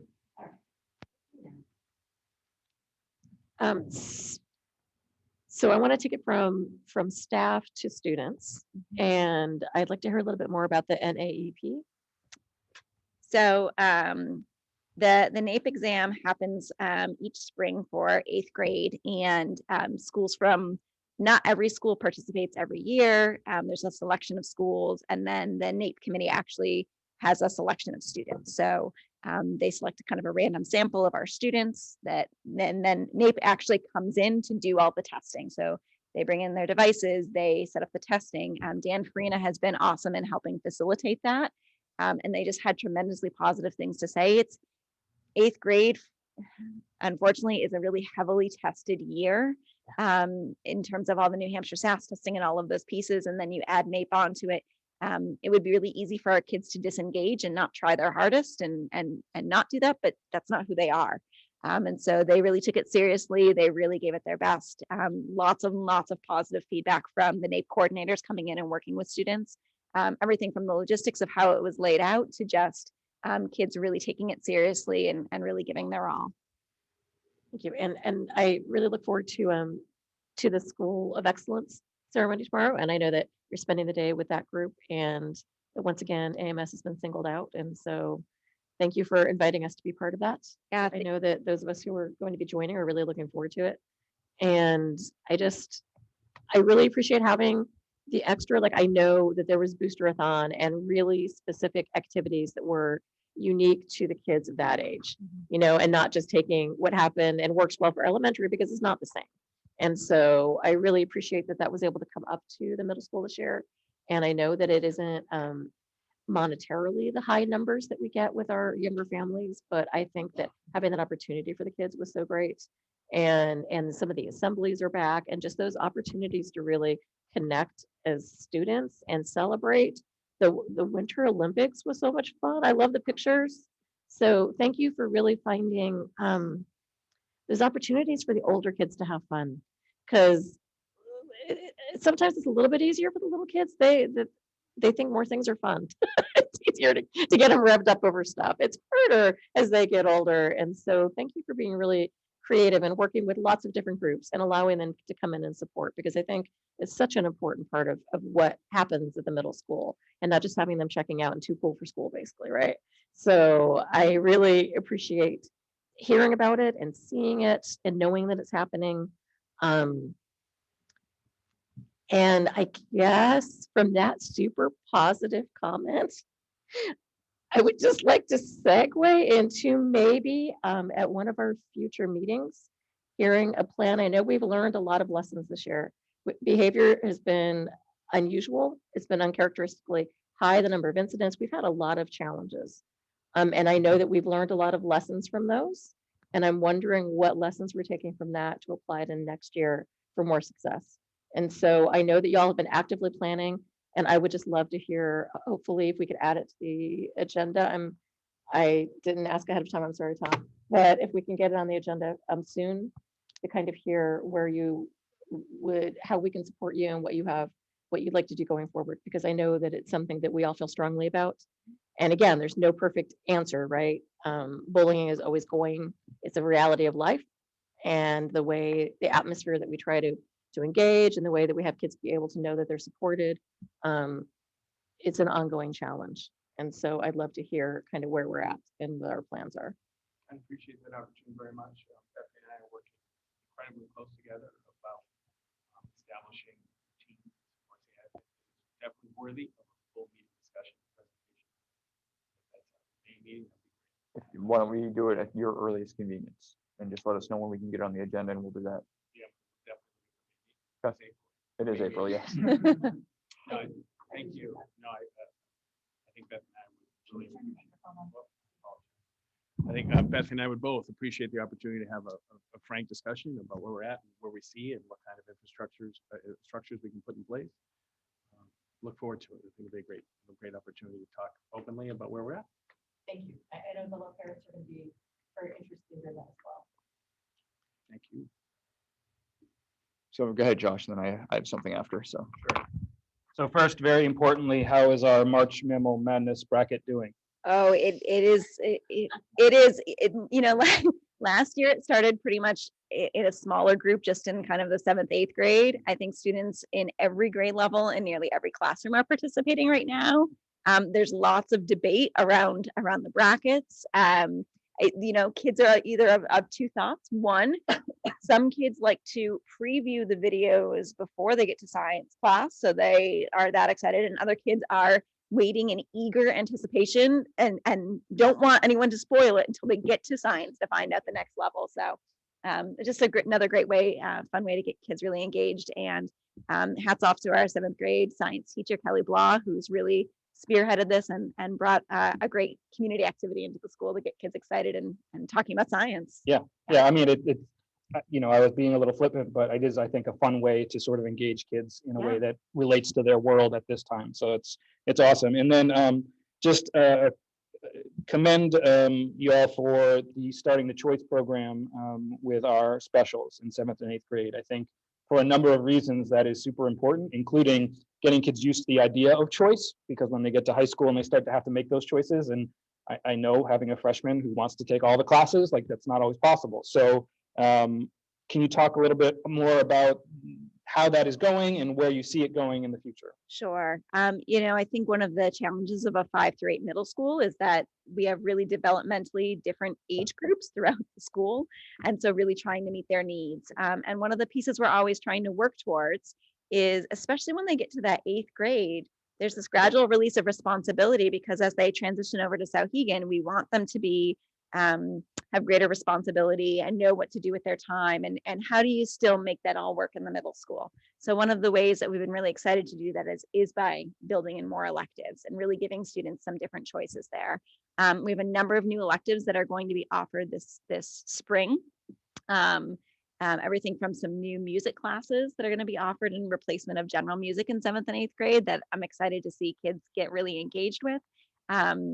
Holly Vordenberg, who was here a few meetings ago to show the grocery games, is super excited about this entrepreneurship class that she's going to pilot. So I think a lot of it is also giving teachers license to say, hey, you don't have to do the entire grade level in this. You can pilot something this year, see how it works, and really start to build it with the students, because that bit of success starts to grow an even stronger program. So that's been really exciting. Working on trying to schedule it all now. We'd love to be able to give everybody their first choice. We can't always do that, but try to make sure that it's within their range of choices and that kids are really well placed. We've definitely discovered some kinks this year that we're working out. So for example, part of our selection process last year, kids might have listed some of their alternate courses, and wanted a technology course and listed others as alternates, but ended up in all technology courses. So trying to kind of go through, it's a bit of a manual process, but going through that with guidance counselors and things like that, and trying to make sure that students are in courses that still offer them some diversity, honor the choices that they've made, but working out some of those pieces. So I believe the course selection just wrapped up on Power School yesterday. I think I saw that in the announcement. So that's been another new piece, is trying to do this more through Power School with parents as well. But Jess Altman, who's the curriculum coordinator for Integrated Arts, did a great job of really going out and talking to kids and making the video that you might have seen there about what some of the different courses are. We talked about it in Launchpad, which is great to have our current 7th and 8th graders talk to the 6th graders about, hey, here's a class I took that I really liked. Here's one that I took that wasn't what I thought it was going to be. But, just to have those candid conversations amongst their peers has been good too. Thank you. Jason, you have anything?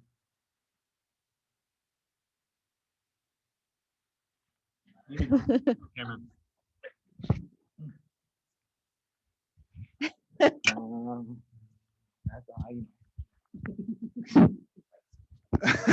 yeah, it's ridiculous. Again, I love so much about what's in this report, all the opportunities and different things that you're providing for the staff and students. I have 2 questions. One might be an unfair question, so I apologize up front. And I say unfair because obviously you don't have a crystal ball and you can't see into the future. And obviously, unfortunately, you're going to be moving on to bigger and brighter things. The teacher leadership committee, is that embedded? Because I think that's super important. I think it's a great thing. Is that embedded enough in the culture that as you move on, that it will stay? Because I just worry that something like that might evaporate with new leadership. But it is a hard question to answer. Yeah, my expectation would be yes. I believe really strongly in teacher leadership. I think it's an essential pathway. There aren't enough opportunities for teacher leadership. As a classroom teacher, if you're looking for leadership, oftentimes it's you stay in the classroom or you jump to administration, right? And so I think building those pathways for teachers who are really, really passionate about remaining in the classroom and teaching, but offering them something to extend themselves is critically important in schools. So I would hope that would be an important piece of, as the interview committee starts to, look at potential candidates, really, it would be my hope that teacher leadership would be an important aspect of who they are as a leader as well. It has been a really important group. struggled to get off the ground a little bit this fall. They were really instrumental in helping us develop our reopening plans with COVID and all of those pieces. I'm excited to get it back up and running, and really looking to them to be just an organization, not only to bring forth like concerns or ideas from their respective groups, but also to be able to share information out.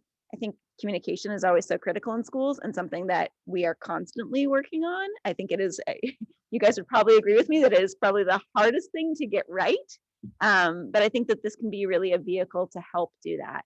And my hope would be, as the teacher leadership committee really continues to evolve, that it becomes less of leadership, less of administration leading an agenda, and more on that group saying, here's what we'd like to talk about, here's some ideas we have, and really empowering it to be self-sustaining. I think one of the other really important pieces is that it's the only committee in the school that really encompasses all different aspects. So there's a representative from each grade level. There's a representative from special education related services, from our paraprofessionals, really across the school, so that it's not just focused on one area, and really trying to spread and diversify that voice. Thank you. And my last question should be easier, but it might not be. I don't know. The professional development that went on in February with the ADHD. Is there going to be opportunity for follow-up? Because, you know, sometimes professional development, it's great, right? You see it that day. Yeah. And then the through line doesn't necessarily happen. Correct. So is there going to be more opportunities, you know, like these on these particular topics where people can come in and revisit, Correct. talk with these folks? Yeah, we know the one and done model doesn't work. So this year in our late starts, what we've tried to do is balance just about every other late start. One late start, kind of more curriculum instruction, teacher proposal pieces, and then the next late start focusing more on whole child SEL practices. We've had a lot of success with these. We're calling them our mini TED Talks, and really tapping different faculty throughout the building or asking for volunteers. Sometimes they need a little gentle encouragement that, no, what you say really matters. You have an expertise in this, please share it. You know, sometimes they often think like, well, everybody must already know this and do this, but really encouraging them again to have that voice and share those. So we continue to have those as through lines. One of our pieces too has been, with each of these sessions we've done, is the intent is that this is something you can use in your class tomorrow or today, right? So it's not something, they're meant to be bite-sized pieces of PD where you walk away with tangible ideas about, here's what I could do this, and I can do it in my class right after this. And then the presenters have been incredibly gracious of offering follow-ups, offering to check in. Hey, if you want to talk about this more, we'll happily to meet up or come visit your classroom or do those partnerships. So trying to, again, really encourage leaning on the expertise of one another, because we're stronger and we're better together. Thank you so much. Yeah. Thank you. So I just have the final 2 points that I'll bring up. Number one is more of a comment, and I think it's a future discussion point, action point for us. But how many staff total are in AMS, roughly, teachers and staff?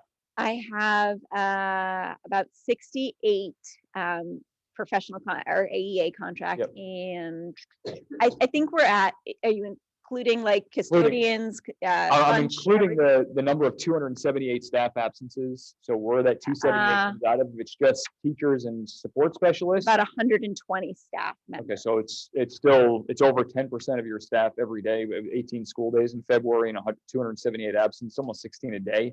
So I think this is, I know Clark Wilkins numbers have come down, but AMS's do not seem to have come down. So I think whether it's a board, if it's board and leadership, I think we need to figure out why this is happening, because it's not COVID anymore at this point. I mean, we're clearly beyond that, where it's, 15 or 20 absences because of COVID. So I think we need to find out if it's culture, if it's something else that's leading this, because it's not good for anybody. Mainly, it's not good for students. It's all custodians. A dirty school is still going to be, still a problem for students. But I don't think it's all. I don't think it's just non-education personnel. So I think we need to figure out what the root cause of this is. Not that you haven't been trying, but it's just not sustainable to go through multiple school years like this. The other question I had was Power Teacher Pro. How close are we being able to make a decision on this? And is this in the budget for next year? We're making a change to this, or is one going to replace the other? Well, you like this, right? Power Teacher Pro is already free because it's part of Power School. Okay, so Empower is what we're paying for then, and that would go ahead. Yeah, Yes. So how close are we to making a decision to move to the free program? Because we don't like because we don't like the program that we currently have. That's why we're piloting something else. Right. So Steve and I have actually just recently met and come up with kind of our criteria to talk to the group about, like, what are the questions we have? What are the points of feedback? What's our feedback process look like? So we've been meeting with the team kind of throughout and supporting their implementation of this. So teachers who signed up are doing all of their grades in Empower and all of their scores in Power Teacher Pro for Q3. So we'll have a basis to compare. So we're looking at everything from usability and accuracy on the part of teachers to the parent interface, and does it actually achieve the goals of communicating out about student learning in the way we'd want it to. So we're going to be looking at all of that probably right after April break, and then hearing the recommendations from that group of teachers who've been using it, then making a decision at the administrative level. And then, of course, with that, we'd have to talk about what kind of PD, what kind of training, what are our next steps to make sure that if this is the way to go, that we're successful in really supporting all staff and transitioning to it. And I would make the joke about the free program, but I do think it's important for us to make sure that we have that decision and we can go with that, because if there are cost savings there, I think it's important to be able to find those, but only if it's the right program going forward. Yep. All right, so in the interest of time, I will have us move on to the rest of the consent agenda. Items 5 through 8 are unanticipated revenue. Take a moment to thank the generous donations of Energy North, the Amherst PTA, the Health Trust Fund. They made a donation, and then to our very own Terry Bean and her husband Ken D'Ambrosio for donating a cricket machine to the schools. Any comments on those? Questions? Okay. We have some experts. We're not that. Any questions on the treasurer's report from January or February? Policy BDD, this is the second reading, so we're just approving that. Any thoughts? Just a quick thought, because I know this is Jason's first time with seeing a policy. And the process is that the policy committee brings these things to the SAU board, the SAU board gets them, says, yes, okay, we're gonna send them down, or no, we're gonna send them back. That's the first reading, usually, unless we wanna have the first reading ourselves. We get it, the second reading, it's now approved. So tonight, what we're gonna do is actually move it forward, it will be approved, and then it will be a policy in place, assuming that we do move it forward and no one, has to Correct. The pre-K tuition memo, the only thing I had on that was the item is here, it's an informational item for us. Is there a future action that's going to be presented to us? Or can we propose future action on this? I'm curious, I know we've talked about this, and while our tuition rates are in line, I certainly don't think we would be wrong if we were to raise those tuition rates for this program. Meg was not looking specifically for the board to take action and increase tuition. Her recommendation was that it certainly is in line, but if the board felt strongly that it was, that the board wanted to increase, you certainly could look to do that. I know that during our pre-K informational session that we had, we did share with parents what the current tuition rate was, but we did make sure that we also mentioned that the board may be taking action and it's under review right now. So potential parents are aware of that. And it's only students that are not, no, they're not IEPs that these students are on. Those students are tuition free, essentially. It's provided by Fed, state. I'm not even sure what's provided by us, maybe. It's provided by Combo of some, all, yes. This is only for students that are electing to fill the slots that we don't fill with students that have the needs that are assessed by the state. So how many students apply and how many are we taking every year on average? And Kathleen might have exact numbers. It's a little less than half of our students are our typical peers that are invited. I don't know if you know the numbers off the top of your head. We go by the Oh, you're.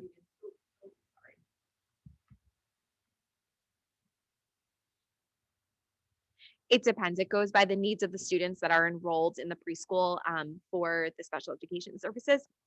We typically try to do a 50-50 ratio. So in most of those classrooms, we have between 6 and 8, what we call typical peer models in total. So you're looking at maybe 24 to 28 students that are tuition students. We also have been having conversation with the preschool team about the need for an additional section based off of the increased number of students that are coming to us requiring the special education preschool setting. So we would add more typical peer models for that section too. So there could be, you know, another between 6 and 8 students that we would be including in a tuition model. And the students that apply that are the peers, are we turning students away every year? We have a wait list. We have a wait list, okay. Yeah, so we have a wait list of families that will ask for a spot, and you know, it depends on the current needs and the enrollment, what it looks like.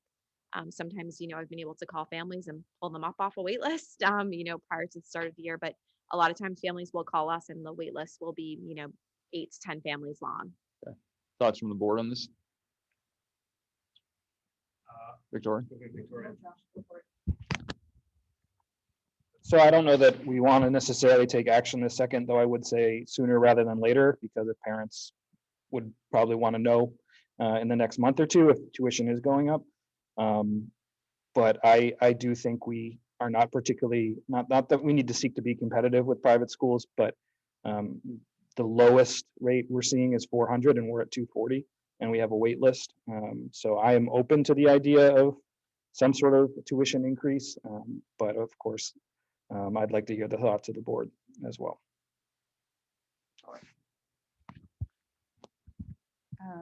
So I think we asked this question because we were curious about where we were in line, and we are trying to make sure that we're looking at funding our schools as a whole view.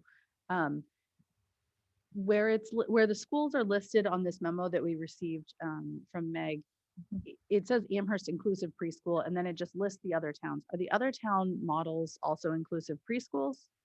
Yes. Okay, they so are. this would be what they're charging their students who are not tuitioned in, you know, separately, correct? Okay. And So they're all based on 4 days a week, correct? except for the Except for the one in Nashua. Nashua that's Yeah. mentioned. Yeah, so all of them are either the same cost as our current program or less, except for Wyndham. And is there a reason that we are at $240? Do you know, like, is there? No, it's been that way for a number of years, and we haven't looked at our tuition rate recently. And I know during budget season, the board asked for Meg to do a comparison to see if that might be a way to increase our revenue. Okay, and that 240 has been that for 5 years, 3 years? Probably somewhere around there. Katie would know. I don't recall us recently looking at our preschool tuition. Okay, so similar to Josh, I support us changing it a little bit, but I do think that we need to get on that in fairness to our families. And I think if I can propose something, I think, is it fair to ask the administration to come back with a proposal to come up with not only what a tuition rate increase might look like, but what we can do over a 3 to 5 year plan? Because if we're going to be potentially expanding with more kids that have the needs that are going to come in and we need to have more peers fill in, I think it's only going to increase all the tangential costs of the program, space, staffing. It's going to increase all of that. So I think we need to find ways to be able to make this not so heavily publicly subsidized. Even if it's just a little bit from the individual parent, I think that's going to help.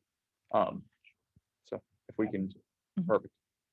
And again, maybe it's a 3 year plan, but I don't want to be short-sighted and just look at it for this year and then forget about it. But I think if the program is going to grow and those needs are going to grow, I think we need to get on top of it now to be able to look at the whole picture holistically.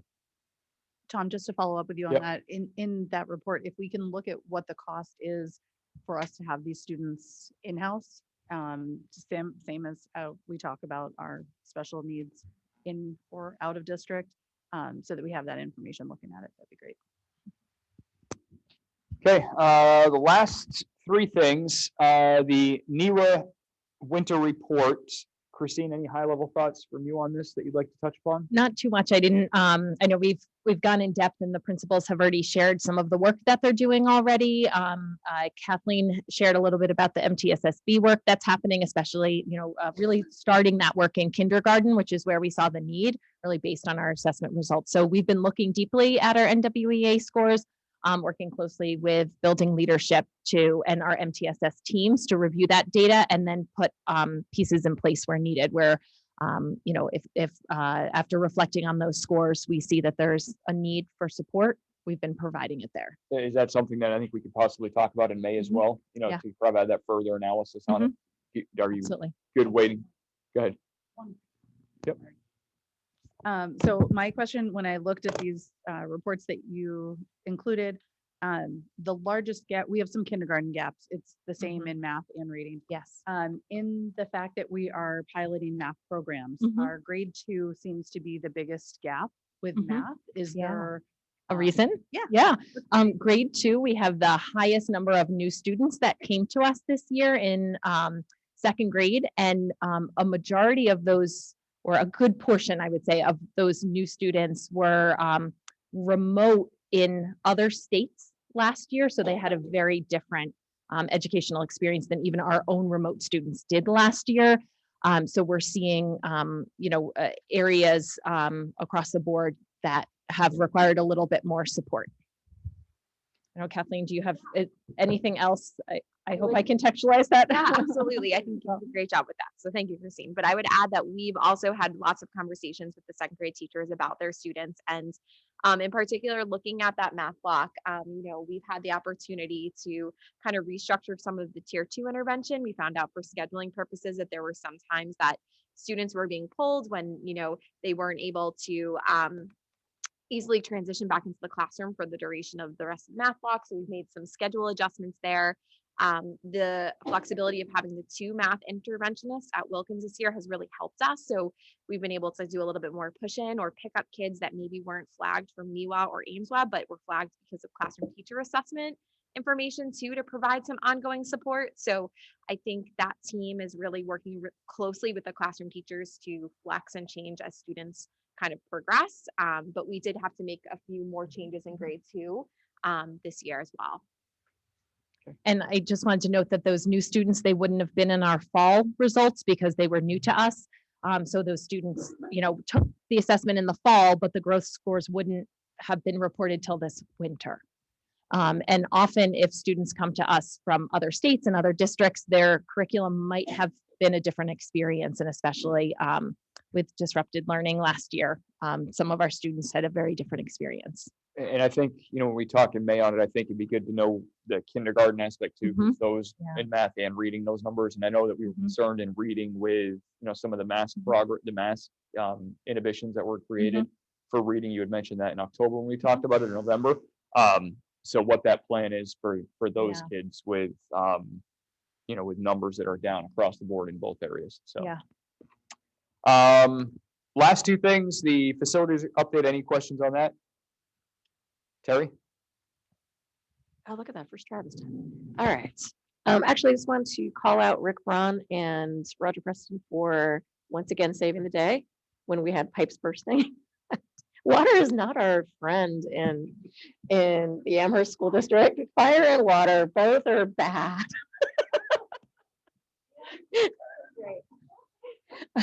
So I know that was not a fun surprise for anybody, but they did a beautiful job, and it sounds like it was as least disruptive as possible. And so I just wanted to thank them for their quick work in getting things back to functional, and for you for rising again to that. It's just, man, nothing can. Have you had a week yet where it's just like it's going to be a nice, quiet, easy week? No, never. Yeah, Never. February of 2020. Lord. And I didn't get a chance. It's not facilities, but we didn't touch on it. We are losing Bethany, and I'm sure there's a committee that's been put together. About to be. I would like to volunteer to be on that, please. I have good experience. I just did an executive search, so I'm feeling ready to be a productive member of that. But okay. I forgot to ask earlier. And then lastly, the NESDEC report, the New England School Development Council provided an enrollment projection for the next 8 or 10 years. Any questions on that? I just have one general question that I'll open it up with, if that's all right, Steve. From your experience, how accurate have these been, and how useful have these services been? I know it's a free service if you're part of this coalition. Right. Exactly. So it's not something that costs a lot of money, but how useful have they been from your experience? Usually as a couple of years in, it gets more accurate. as Sure. we get used to it. But what we also do, what we will report is eventually what was projected and what was actual. So you'll see the connection to it. But Okay. it's industry standard. They do this a lot. It was in my past work, very similar because of all the focus on facility projects and high stakes decisions. Having an industry standard regular report on enrollment was of value. Yeah. And we'll take a look at this more. Adam just wanted to make sure everybody had it early, and then we'll dig in more. It's kind of fun to look at it and to see where it's going. But overall, in our state, this is probably the #1 organization that does this, and I think it's very well respected. Sure. Anybody else have questions on that? Victoria? I would just like to say thank you to everyone at our SAU who made this happen. We've been looking for enrollment like this. information. We've been looking for enrollment information. I know we have a volunteer in our community who has helped a lot with our enrollment. And with us having a large ask on the ballot for facilities, it's been asked of us if we had a professional set of data. So I appreciate all of you, helping us out with having the information and getting the information. I'm excited to look at the data and really dig into it and see what it means for what we can do and what we can offer our town. In SAU wide, the reports at other districts, we can make them all available. Amy did a great job. Adam was fully supportive. It's time to have it regularly done, monitor over it. There's high stakes questions and having this and I appreciate what Christine and Amy did during the process as well. They did a great job. But I think having this will just allow a little bit more assuredness and peace with these big decisions coming up. Well, Thank you for that. And I know that was a immediate consent agenda to get through, but I think there were some important things to discuss in there. So with that, any further discussion on those points? Okay, I will take a motion to pass the consent agenda as presented. All in favor? 5 and none opposed. All right, so moving on, before we get to Victoria's facilities presentation, I will just touch upon the election results. I know that it was brought up in the public comment tonight. Certainly, we are not immune. We are not blind to what the election results were. The only item that passed for us, other than electing 2 board members, was the expendable trust fund, not expendable trust fund, the capital reserve fund for the projects. Coincidentally, which we may not have enough unassigned fund balance to fund this year, but that's a different story that we'll get to in a few minutes. So I think it's important for us to recognize that and for the public to know that we see that and we appreciate that. And so now it's a matter of, as we continue to go forward as a board, opening up those lines of communication, finding better ways to present this and to present those needs.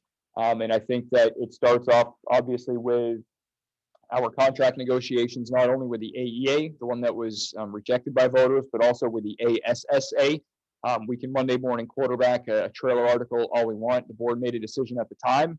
And I think the 4 of us that are still on this board would stand behind that decision as we made it at the time and the way that we look at it now. So the only thing we can do is continue to move forward and start negotiations for next year and find an agreement, which is a priority for us. I think that was obvious by the fact that we came to an agreement through the mediation timeline. It was certainly not something that we wanted to see not pass.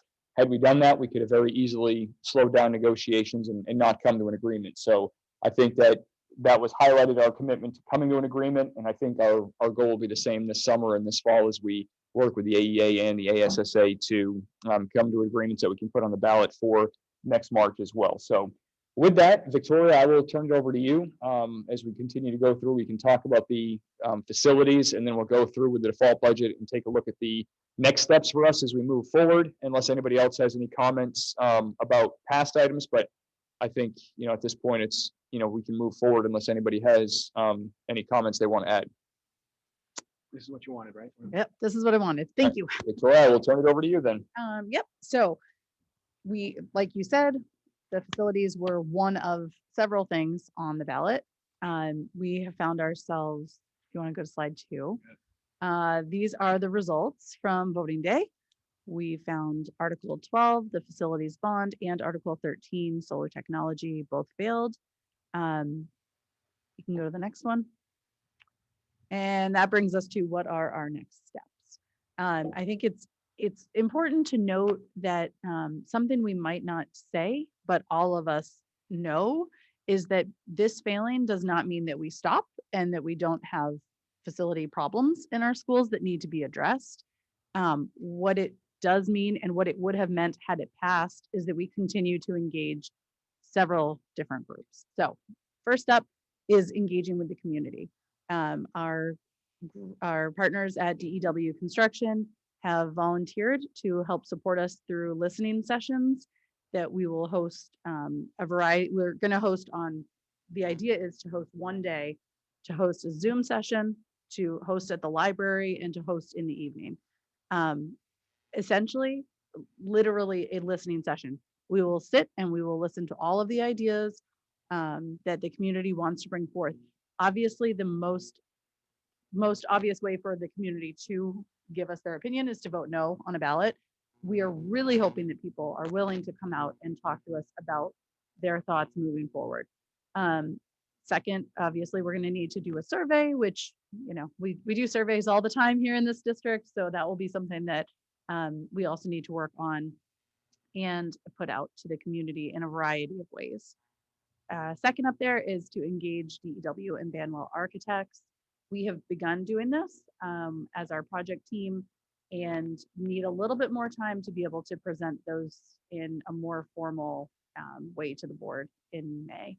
And then finally on there is to engage with Business Administrator Facey as she helps us get through our state building aid application, which has a deadline of July 1st. July 1st, yep. So with that being said, the timeline to be able to apply for state building aid, which the board previously has said is an essential piece to this, the deadline is July 1st. Amy has asked us to really figure out as soon as possible what our path forward is that will allow her to fill out our application in the best, most complete way that will match what we plan to do. And that for that reason, really this month of April, to be able to host the listening sessions, get the survey out, work with DEW and Banwell, and be able to come back to the board May 2nd for our Amherst School Board meeting, and us to make a plan at that meeting is what my timeline looks like when we talk about the project. Steve, can you go to the next slide? When we talk about the actions of what needs to happen, the second one on there is to appoint members to a facility subcommittee. We've already done that as part of our organization. But first on there is if our school board is choosing to include a facility project on the bond or on the ballot in any way, whether or not it is operating budget or a separate bond for March 2023, I think it would be important for our group to vote on a resolution at this meeting. I think it gives us the opportunity to discuss if that is still our path forward, and to also be able to explain to the community that this is in fact something that we are committed to. My only concern with voting on something tonight is I would hope that a motion would say that we have the option of presenting something on the ballot next year. I don't want to commit us to that now. If we come through and we meet with DEW and a hypothetical situation that won't happen, they say, yeah, 83 million is the best plan you have. I want to make sure that we're able to have that flexibility to be able to, we can do whatever we want. I guess it really doesn't make a difference, but I just don't want to commit to, yes, we're going to guarantee to absolutely do something. That is our intent, but I think we need to see what this next month brings for those plans to be able to present something at that May meeting that gets us on the right track, if not a whole plan, obviously at that point. So. Yep. No, and that's fair. I guess when I think of this concept of a resolution, my thought is money can be included in an operating budget that's 50,000 if we're saying that that's the best path forward or what our path forward is going to be. I don't personally, it does not matter to me if we vote on a resolution here today or if we wait until May. One thing is that a lot of hours are being spent by our administration, both at our school level and at our SAU, as well as our intent for what we see in the future of our facilities. at the SAU meeting. When we talk about our Joint Facilities Advisory Committee and how we've been established by the SAU board, when we go to the SAU meeting on Wednesday, it's going to be important for us as a board to know where we stand, to know, are we still interested in participating in an advisory committee like that? Or is that not what our, direction That's is? fair. So that's kind of where I'm coming from by saying that the Amherst School Board needs to know what our thoughts are prior to that. No, and I think that's fair. I think that's a good delineation between that and committing to doing a school project. I think our goal is to do something for next year. What that is, I think we're still gonna have to figure out. Absolutely. And in no way am I, taking any guesses as to what that is at this point in time. I'm happy to answer any questions regarding, the process or plans or any of it. I know as a school board, when we have a document that needs to be edited, we can share it through email and get any feedback that we need. My thought is that it would be quite similar in this situation. I would ask people when they're able to sign up, morning, noon, or night, and get us scheduled for that. Any questions for Victoria? Thank you for doing that, by the way. I don't have any specific questions. I think my general take is yours, Tom, that we are going to continue to explore this, and we're going to work because we know our facilities have needs. So I think the shape, like you said, Victoria, I don't know exactly what that's going to take, but I'm committed to continue the work. And my sense is that we are as a board. So whether we vote on a resolution or whether our general take here tonight is, yep, we're moving forward, we're doing this work and it's important work. I'm certainly in that camp as well. Would the committee feel better if we made a formal vote tonight, and a motion and a vote? Okay. I think so. That's fine. Then can I get a motion to continue, or get a motion to officially develop a resolution to come up with a school project for next year and grant the powers that be the ability to plan and start that process? Somebody wants to word that a little better. I killed the name with my motion. Terrible name, I'm sorry. Put that in there. I'll make the motion that Tom said. Perfect. I'll second. Any further discussion? Okay, all in favor? And Terry's not here, so. So it's 4-0. Count those as 4-0 with one absentee. All right. Reminder, it's May 2nd is really 3 weeks from today because of April break. So it's a very. Some of us have to work all the time in the month of April. I'm just talking about the families who are going away, access for them. I wasn't talking about us. We work all the time. Don't worry about that. That's fair, you do Don't worry too. about that. It's access to the community. I promise. That's. All right, so next on our agenda is the unassigned fund balance. And Amy, I will turn the floor over to you. So I apologize in advance for all the numbers I'm throwing at you tonight. I don't know if it's helpful to pull that up on the screen. Oh yeah, you have it there. Great. Yeah, sure. It's right there. All right, so remember it's early. It's only April. The numbers could look worse than they do. They're not great, but just to, oh, pulling it up. Yeah, I'm sharing the screen. Okay. Give me a minute.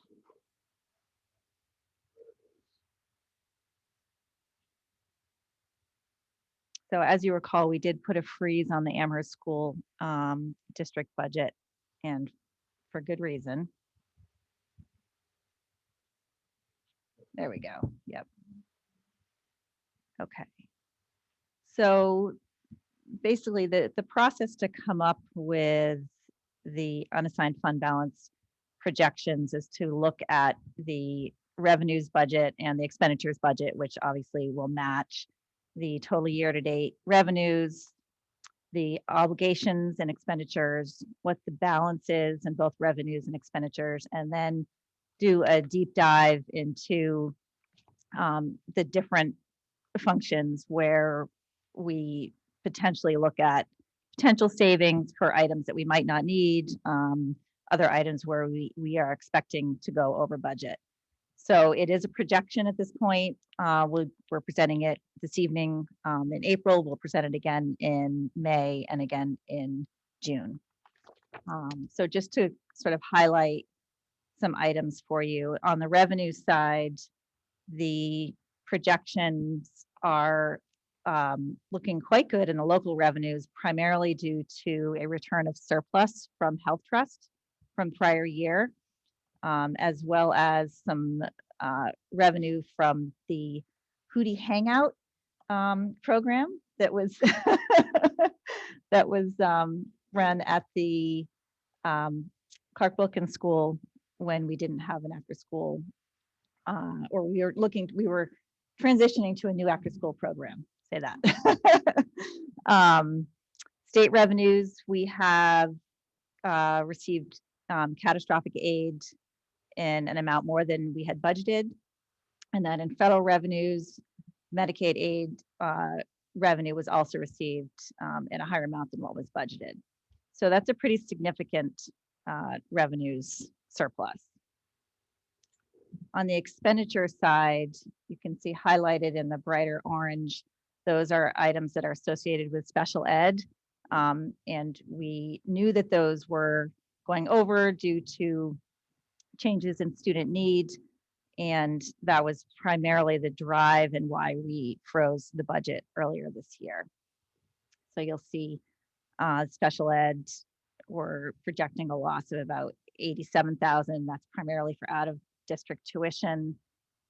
In special services, special ed services, those are over in a variety of areas, social workers, speech, PT, OT, BCBA. And then in special ed transportation, we have some additional costs that we ran over on. There are some areas where we're doing better. We've done some looking at using some of our grants in instructional services to fund some items as opposed to funding them from the budget. So we're looking to have some savings there. In buildings and grounds, there are some savings primarily due to benefit changes. Also in transportation, something we spoke about during the budget process. Fuel charges are wreaking havoc on that line item. We do have some savings in benefits or in the technology area. Basically, some staffing changes resulted in that. And then finally, in facilities, that negative is the pre-bond work that the board approved earlier this year. So the total expenditure negative balance is projected right now at $164,200. I will say that I do this work with Katie Hannon, my finance director, who's very conservative.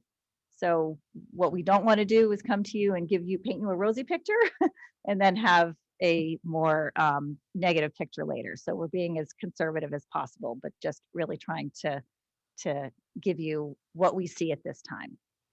So there's a few ways to rectify this expenditure loss. And one is something that we spoke about earlier this year was to look to take funds from the expendable trust for special services.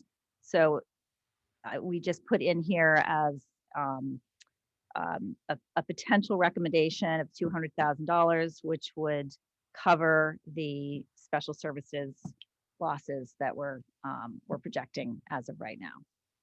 So if we were to do that, we would have a small balance in expenditures of about $35,000. Our total unassigned fund balance, because our revenues are so high, would be a little over $600,000. So the revenues would not be able to be used for any projects at the end of this year, but they would be able to roll forward and be able to fund the capital reserve. One other item I'll just bring to your attention that I am likely to bring forward to you next month is, it's not something that we have done in the past, but it could help give the board some more flexibility.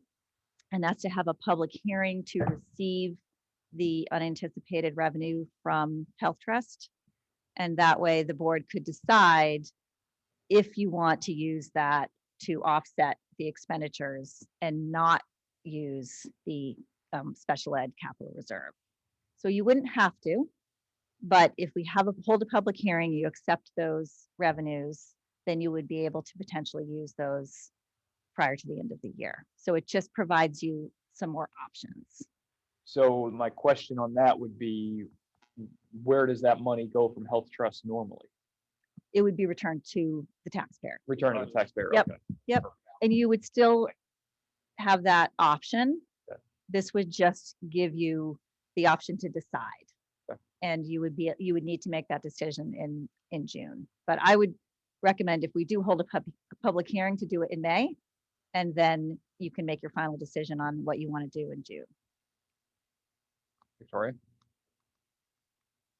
In this situation, if someone just said that the money goes back to the taxpayers, but in this situation, that money, because the taxpayers voted to support the capital, it would go to that fund versus go back to the taxpayers? Yes. Okay. Yep. Really, the question is how much you're comfortable in the special education trust. Right. Based on recent history, having reserves in special education trust is a good thing. Like Meg sleeping well at night, and having more in a special ed trust. Sorry, directors. Yeah, there's about 300,000, a little over that. So, yeah, so we'd be taking 200 of it. That would, It that would drop below any recommended amount that I would have based on. Yeah. What you try to do is have 1 or 2 out of district placements there just in case. And that way you don't, have to freeze, cut regular education. We never want to pit one against the other. So you want to make sure you have enough in reserves. I'm sure Meg is probably 1.5 out of district placements, typically what you do. But yeah, reducing that from 300 to 100, I think Amy would not sleep as well. I wouldn't sleep as well as Meg. I don't think Meg would. Terry? Okay, I get it. So we could also do a combination maybe where we were able to take some of those funds from the health trust and part of, so maybe 100,000 from our fund that is specifically for special education needs, and we have it there for a reason.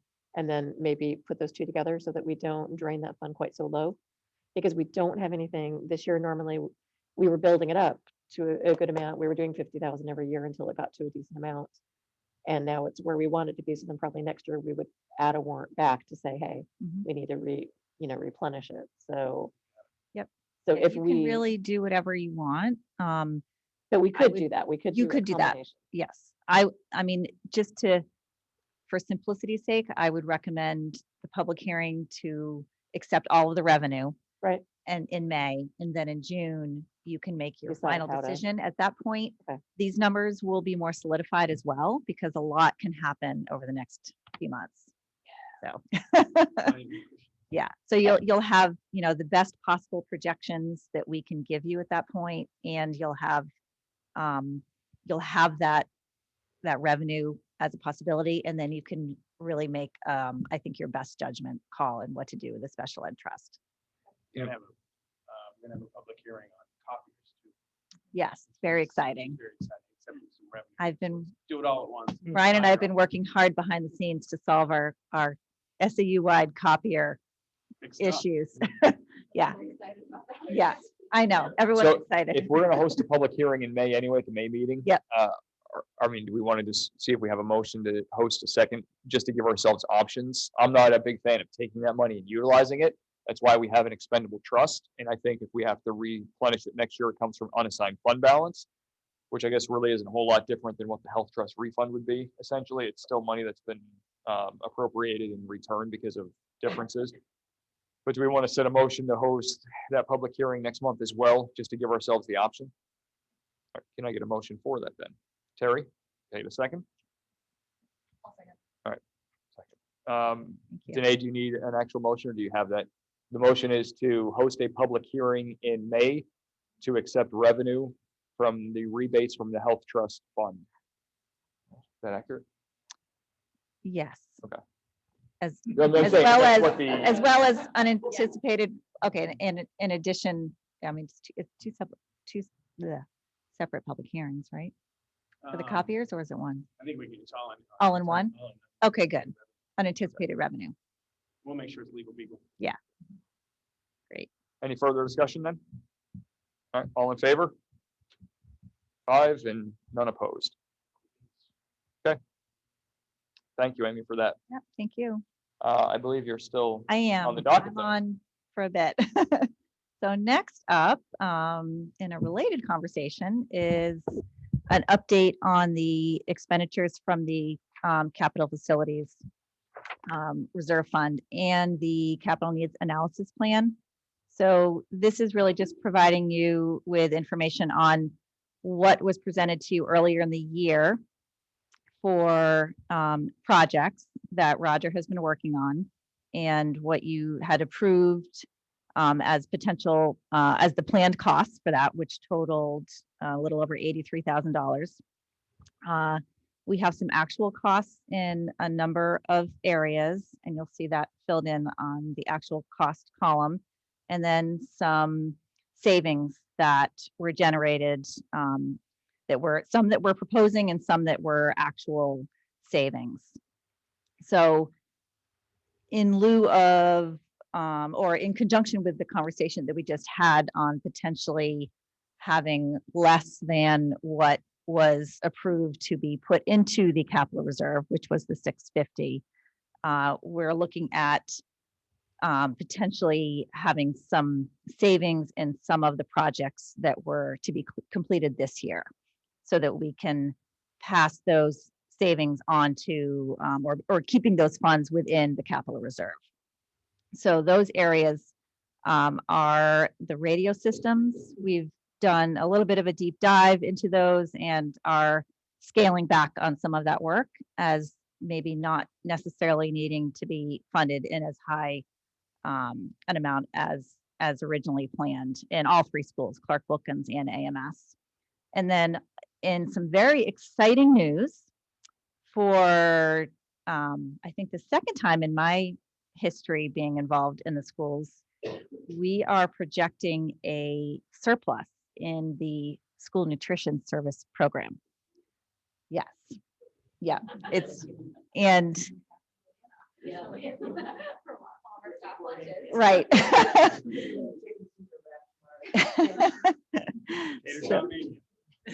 So I think I've mentioned before, our new school nutrition service director, Crystal Gendro, has done a fabulous job of tracking our revenues and expenditures. And so we meet weekly and go over these numbers, and I have a really clear picture on where we are to date and where we expect to end.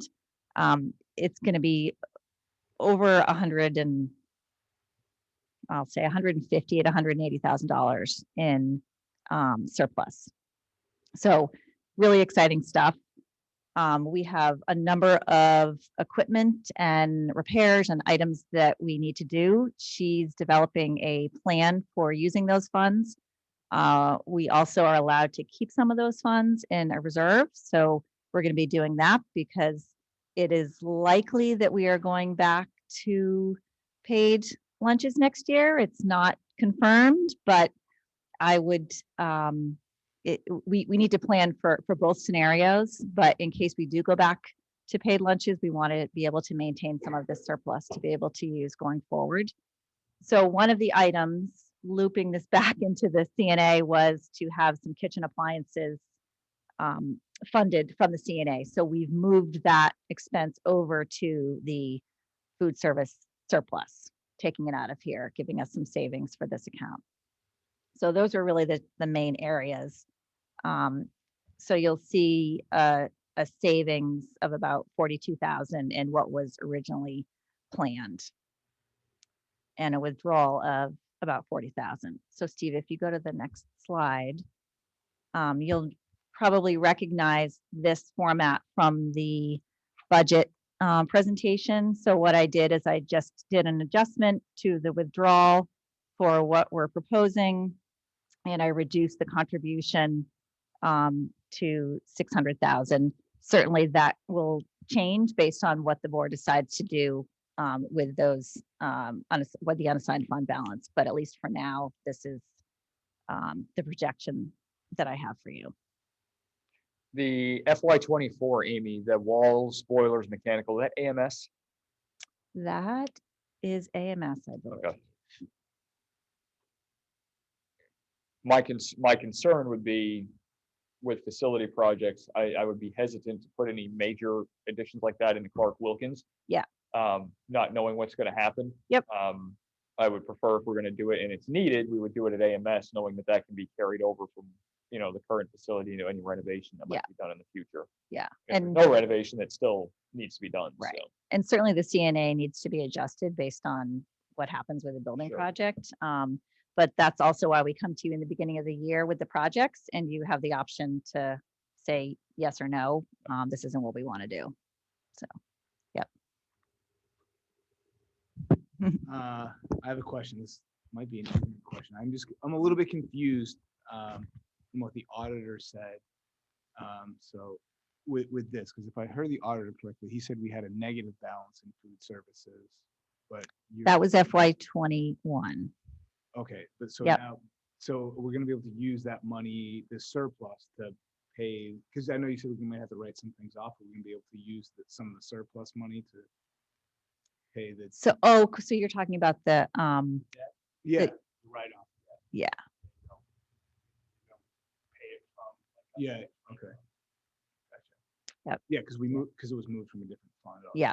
And typically what we've had to do to cover food service is move funds from the general fund over to pay for a negative balance in food service. So this is really exciting that we have a positive balance for this year. Yep. Tori? Because you may or may not know, but food service is essentially supposed to operate like a mini business.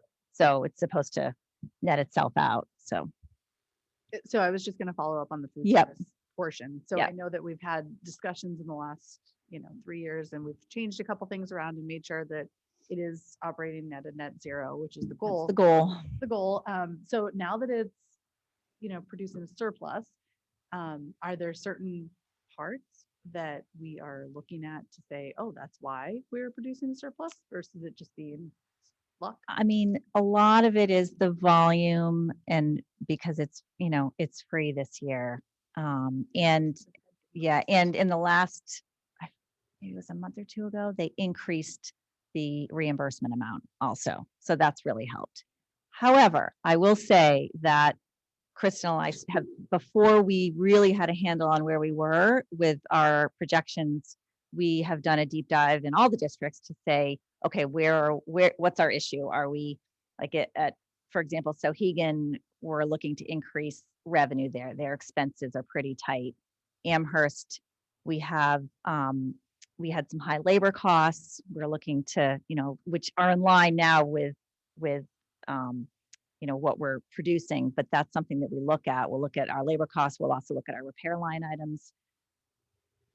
Purchasing some new equipment will help us going forward with our repair line items. So this is the money that we'll use from this surplus will be very well spent to help us in the future. Yeah, it's been fun digging in with her. She's done a nice job in all 3 districts, identifying the differences in each. So Well, between her and Roger, I think this is a pretty good plan going forward. yeah, yep, very pleased. Okay, last item then for you, Amy, is I'm totally drew a blank in what it's called. Oh, the default budget, thank you. Well, yes. Somewhat important, I guess. Okay, so hang on a sec. Let me just go to my memo. Okay, so as we know, the FY23 proposed budget did not pass, and therefore we are limited to the default calculation amount. Not limited to the specific lines, but we are limited to that amount. So what we did at the SEU is I consulted with SEU leadership, building leadership, took a look at the items that were included in the presentation to not be included in the default, and look to fund some items such as transportation that cannot be included in the default, but we have to provide bus service to our students. So that's money that we have to look to find somewhere, unfortunately. So after a pretty deep dive, we have this chart with lots of numbers that I'll go through. First, I'll just explain what they are, and then I'll just highlight some of the details. So on the left, those are just the items broken out by large categories: technology, furniture and equipment, instruction, facilities, transportation, and then the infamous everything else. And you'll note a lot of these are items that you saw in the default chart in the deliberative presentation. So the second column is the proposed ballot. This is your budget that was presented, and the total at the bottom. Then the next column is the default that was presented at deliberative, and those amounts add up to what was presented in the presentation. And then the difference is, you'll probably recognize some of those numbers in gray. Those were the exact numbers from the chart. So that's the difference between the proposed budget and the default budget. And the difference between the proposed budget and the default budget is $495,831. So the task that we had was to look at all of the items that were in the proposed default and make some new recommendations for the board to consider. So that's the next column. Those are the recommended changes. And then the final column is the difference between the proposed ballot and the recommended changes, which the total also has to add up to the difference of $495,831. So the default number needs to stay the same. So just to go through some of the highlights to explain, in the first area in technology. So in consulting with Brian Miller, the new technology equipment was eliminated, and he was able to reduce the replacement equipment significantly from the proposed, totaling a budget cut of $137,500. Some of the items needed to stay in there in the other accounts. Those are software contracts and other things that he can't cut from. And furniture and equipment, we reduced that by $56,600. We added a little bit back in there at the request of the principals. They are just sort of desperate for some new furniture. Chairs, apparently chairs are a major issue, especially at the middle school, I guess at Clark Wilkins, right? Right. Okay.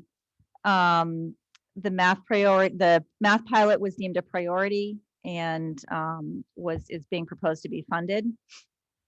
Facilities was reduced by $49,309 from the proposed budget. As I said, transportation is legally required, and the increase from FY22 to 23 will be funded, as well as we added some additional funds for the likely continued increase in fuel prices rather. The health assistant that was proposed will not be increased to 1.0 from a 0.675. That was in the presentation at default. The 0.25 math domain lead will not be funded. The non-union salary adjustments, which are for facility staff, technology, the kitchen managers and principals, is being recommended to be funded. However, there are some savings due to the adjustment in the Clark Wilkins principal positions and number of workdays. The kindergarten restructure is being funded according to the proposed budget, which is actually a savings. We are recommending increasing the legal line, as we will be negotiating 2 contracts as opposed to 1. And then finally, some great news. On March 18th, we were informed that the health insurance guaranteed maximum rate change from FY22 to 23 was reduced from 2.7% to negative 1.5%. Awesome. Which, yeah, it was a gift for us. So that I'm estimating a savings of about $178,000, which is paying for transportation and some of these items that were not in the original default. And that's separate from the health trust that we're gonna vote on in the public That's a hearing. separate thing. That's a separate thing. Yep, Okay. yep, that's next year. Gotcha. Oh, yeah, it's Yep. for next year. Fair. Perfect. Yep. So that's that. Okay. 25,000 in telephones. So telephones, unfortunately, were not budgeted for in FY22. Yeah, Which means they weren't. they weren't in the default. So we replaced them this year now. They just weren't budgeted for. This is service. This is It not just, actual- they just weren't budgeted. It was a mistake by the previous administration. What kind of service is 25 grand in telephones? I mean, it's all, Are they it's fun? all the buildings, the landlines. And I'd say just go to cell phones, but we know how well that works in Amherst. So. That's why it's called, it's called out because it's like transportation. It's something we have to pay for, but it wasn't, it's not an FY22 expense. So I couldn't include it in No, the, that's fair. in the default legally. So, yeah. So, Good. The kindergarten restructure, is Yes. this our para restructure? it's the paras and the kindergarten interventionist. Yes. So it was about a $56,000 savings from going to that model. So we are recommending going to that model in the default budget. Which you've already started the transition to anyway. We've started. Yeah. But because that wasn't the model prior, that's why we're seeing it on here? Is that? Yeah, because We save money by doing it. Right. Yeah. It's a savings. Yep. No, no. I'm just the numbers lady. More than that, but we'll take it. So, you know, difficult cuts. The technology is tough. The furniture and equipment is tough. The facilities, Roger's going to have to do some work to utilize his in-house staff as much as possible to cover some things. You know, he's already, you know, Roger, he's already started working on it, but he's going to have to really try to make some magic. And How much harder it would have been without the help. yeah, yep, that truly has saved us. So, yeah, About 33% was done without. yeah, More equipment. yeah. So it's really that and the technology that's Put in the- rough. Right. Yep. Sorry. So we're not deciding it tonight, we're just looking at recommendations. So I actually am, I So the need to, recommendation is to approve this tonight. yeah, and yeah, so I actually am required to complete this for the Department of Revenue and have you all sign off on it last week. So, but that being said, as we go forward, as you know, you receive budget transfer requests. So you have flexibility throughout the year to make budget transfers that are not within the function code. So, This is really to meet the deadlines of the DRA. We decide we have to inform them what the default is going to be on the form. But it doesn't restrict the board's ability to change anything here at any time upon recommendation or not. And it doesn't, this budget doesn't impact. Like we didn't have to hold back contracts last week. Because of the default, unlike other districts. Because it's not, we didn't have the personnel. I do think we need to have a discussion about the, under everything else, the non-union salary adjustments. Any questions we have on that? yeah, so I also discovered that those non-union salary adjustments, that's the full amount of the salary increases in a pool. Apparently, those were not budgeted for either last year. Which means the portion wasn't in the default. Yeah. So if you look at, say, the Sauhegan budget, the difference is what would fall out of the default, not the full amount, not the full pool. So unfortunately, yours is the full pool because I couldn't legally include it in the default because it wasn't in FY22, but it was mistakenly not budgeted.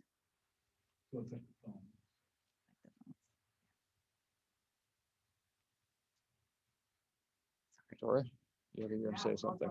Yep.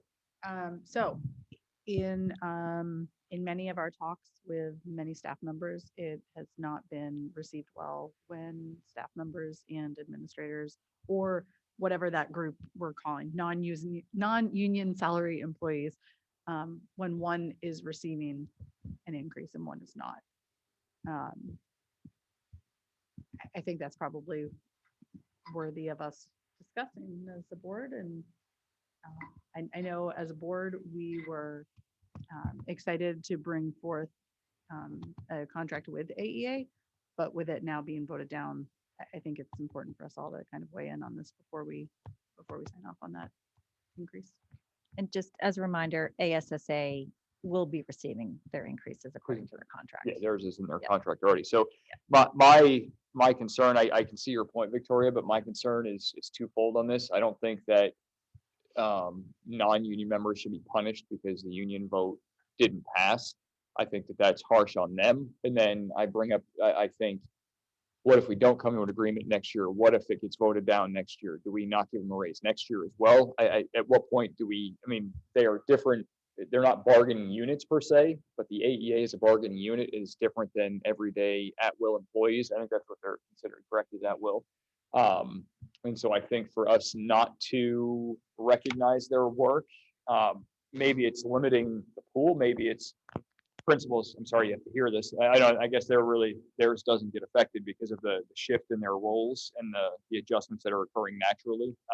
And then Bethany, obviously with her leaving her position, that's not an issue this year, but I think maybe we look at the positions that are being affected by this and then decide what administration is there and what's not. But I don't know that you can penalize that group for doing their job and because they don't have the protection of a union, or in this case, the lack of a protection that a union is providing, the limitations of a union there. I don't know that. Good. Yep. So I think part of my question would be when we're talking about the increase, I would like it to be a percentage or a smaller percentage across the board rather than us finding that some employees received, let's say, a 10% and some employees in the same pool received a 1%. I think that type of discrepancy is. It's a 3%. Yeah. 6%. Yeah, the budget is based on 3%. I don't know what Adam designs were for non-union recommendations before, but he didn't let me know. Big number. Maybe I was the only one. Again, I think that if this, and Selectman D'Angelo was here, I don't know if he wants to speak for the board, but I can assume that if a police contract failed, that they would not hold the rest of the town employees culpable and or hold them hostage for the police contract failing if they weren't going to get a raise 1 year. So unless you have experience with that, sir, but They are separately budgeted items. Contract passes, it's in the default as well as the proposed. correct. For the rest of the town's employees, if the budget doesn't pass, we might try to do something, but there's a lot of revenue associated with a substantial cost of living increase, so they might have to take a smaller. But you wouldn't hold if a police hypothetical contract failed, you wouldn't in the budget passed, you wouldn't necessarily restrict those raises from town employees because of that. So yeah. But I can see your point with being that the budget failed. That brings up a different story. Jason. 2 for 2 now. I'm gonna ask a question, and it might be a me problem. It could be a me problem. So, where Bethany is leaving, does that mean that salary, I would assume, would be smaller next year for whomever? Right. Yeah. Experience and credential. Would it is conceivable Right. So. And these, Yeah, this is all budget, like, right. it's not, it's not exact because it's based on, yeah. So so you're saying, I just want to make sure I'm understanding the numbers correctly. You're recommending that we spend 472,670, is that right? Yes, that would be an increase of, what is it, 35,000, give or take, over what is in the default already for their current salaries. It's an increase of 36,000 over, that's a 3% of that for, 448. Right.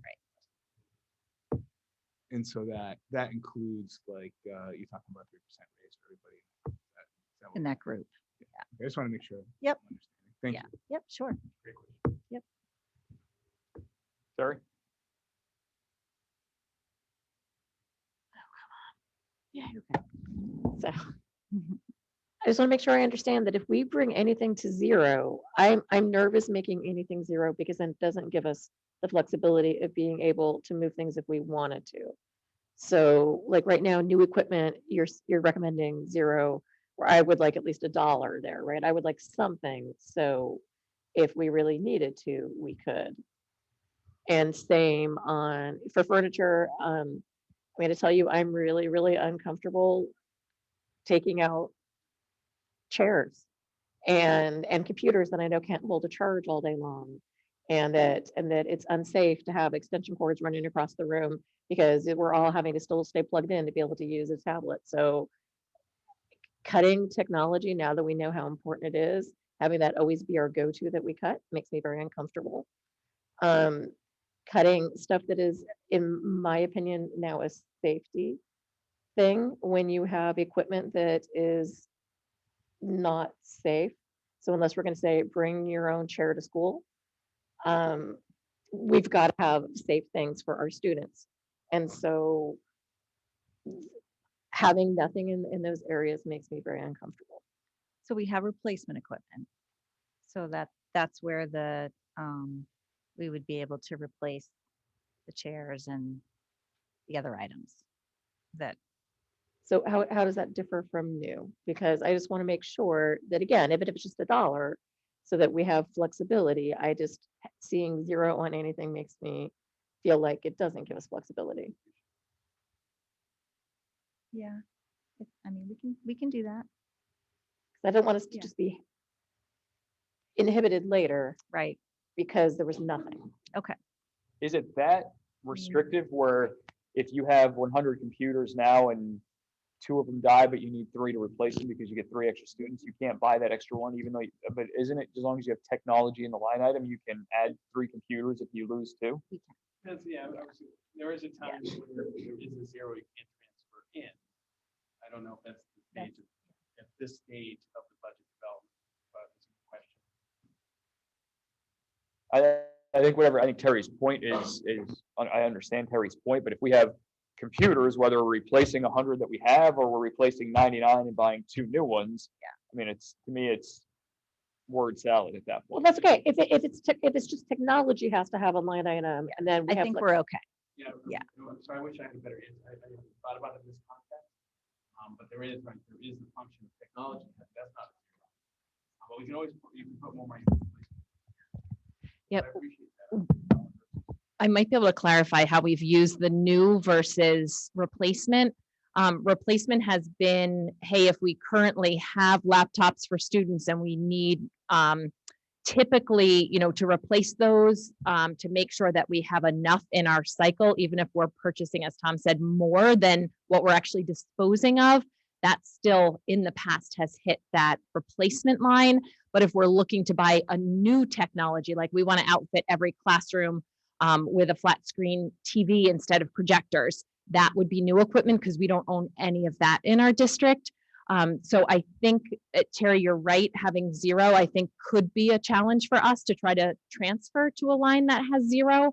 But I'm not as concerned only because we have the replacement equipment lines, both in technology and in furniture and equipment to utilize, because I don't think we would be looking to purchase like completely new items. Like we have kidney tables. We might be looking, because there's a room that's missing a kidney table. I think we could still hit that line, but we certainly can also, the board could make a motion to accept this with the minor change of adding $1 to any line with a 0. And, you know, we can find that dollar. That's a challenge. I know it's splitting hairs, but It's a valid point there. It doesn't hurt to have it in there. It gives us flexibility later, or gives you all flexibility. Yeah. $1 safe, right? yeah. Yeah. John, are you feeling proud over there? That's something I learned from John. Just making sure you give himself something. He's not listening, but I'm gonna come. All right. Any other points that we need on this? Jason. Oh, and Terry, Jason's good.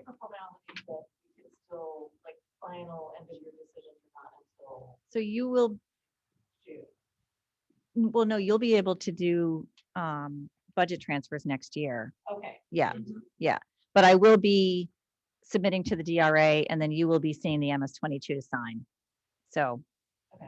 This is just to acknowledge that this is what our budget is next year, correct? Yes, I didn't want to go in and do the MS-22 without you all understanding what these changes were and approving them. Please know, Amy led an incredibly collaborative process over 4 weeks. Everybody was involved. Over a few other districts. Yep. Yeah, we had 2 of these to do. Oh, joy. Jason, what was your point? Okay. I'm going to break protocol a little bit. I know that there are members of the public here, so I would like to, if you guys are okay with it, see what their thoughts might be on this before we take our vote. Is that okay with the board? We'll do our second public comment session now. Are there public comments from the public, Peter? I know you might have something. If not, that's fine. Running around now, I would have not expected this amount of time. Okay. Okay. All right. With that, I will close our second public comment. We need a motion. Did you make a motion For to public. accept the? No, I wanted to take public. Oh, comment I'm first, sorry. so I'm gonna. Apologize. So I will take a motion to accept the recommended default budget as presented by Ms. Facey, With with the modification of adding $1 to any 0 line item that is currently in there, and they'll find that dollar in different line items. Yeah. That it? Okay. I will Thank you. take that motion. Terry, motion, a second. I'll second. All right, all in favor? 5, and then none opposed. Thank you. Thank you, Amy. I know it's not easy to do, so gives us a good starting point for next year. With that, I believe I'm actually going to hold off on board discussion on goals. I know this is something that we've talked about on a broader SAU level at this point. I appreciate that. I think we'll hold off on that. We can discuss that in May. We're not scheduled to adopt those until June anyway. And I think that it's part of an overall revamping of the goal setting process that we want to take on as not only an SAU board for our superintendent's goals for next year, but also what those goals are there. We can then craft our goals, according to that, or vice versa, as it really probably will be. We craft our goals and the SAU can work off those to craft its goals. So I will postpone that until our May meeting. With that, I will take a motion to enter non-public under RSA 91A3, Section 2, subsection C, regarding matters that will be potentially detrimental to a person's reputation or people's reputation. I'll take a motion from Terry. I'll get a second. We get a roll call vote starting with Terry. Yes.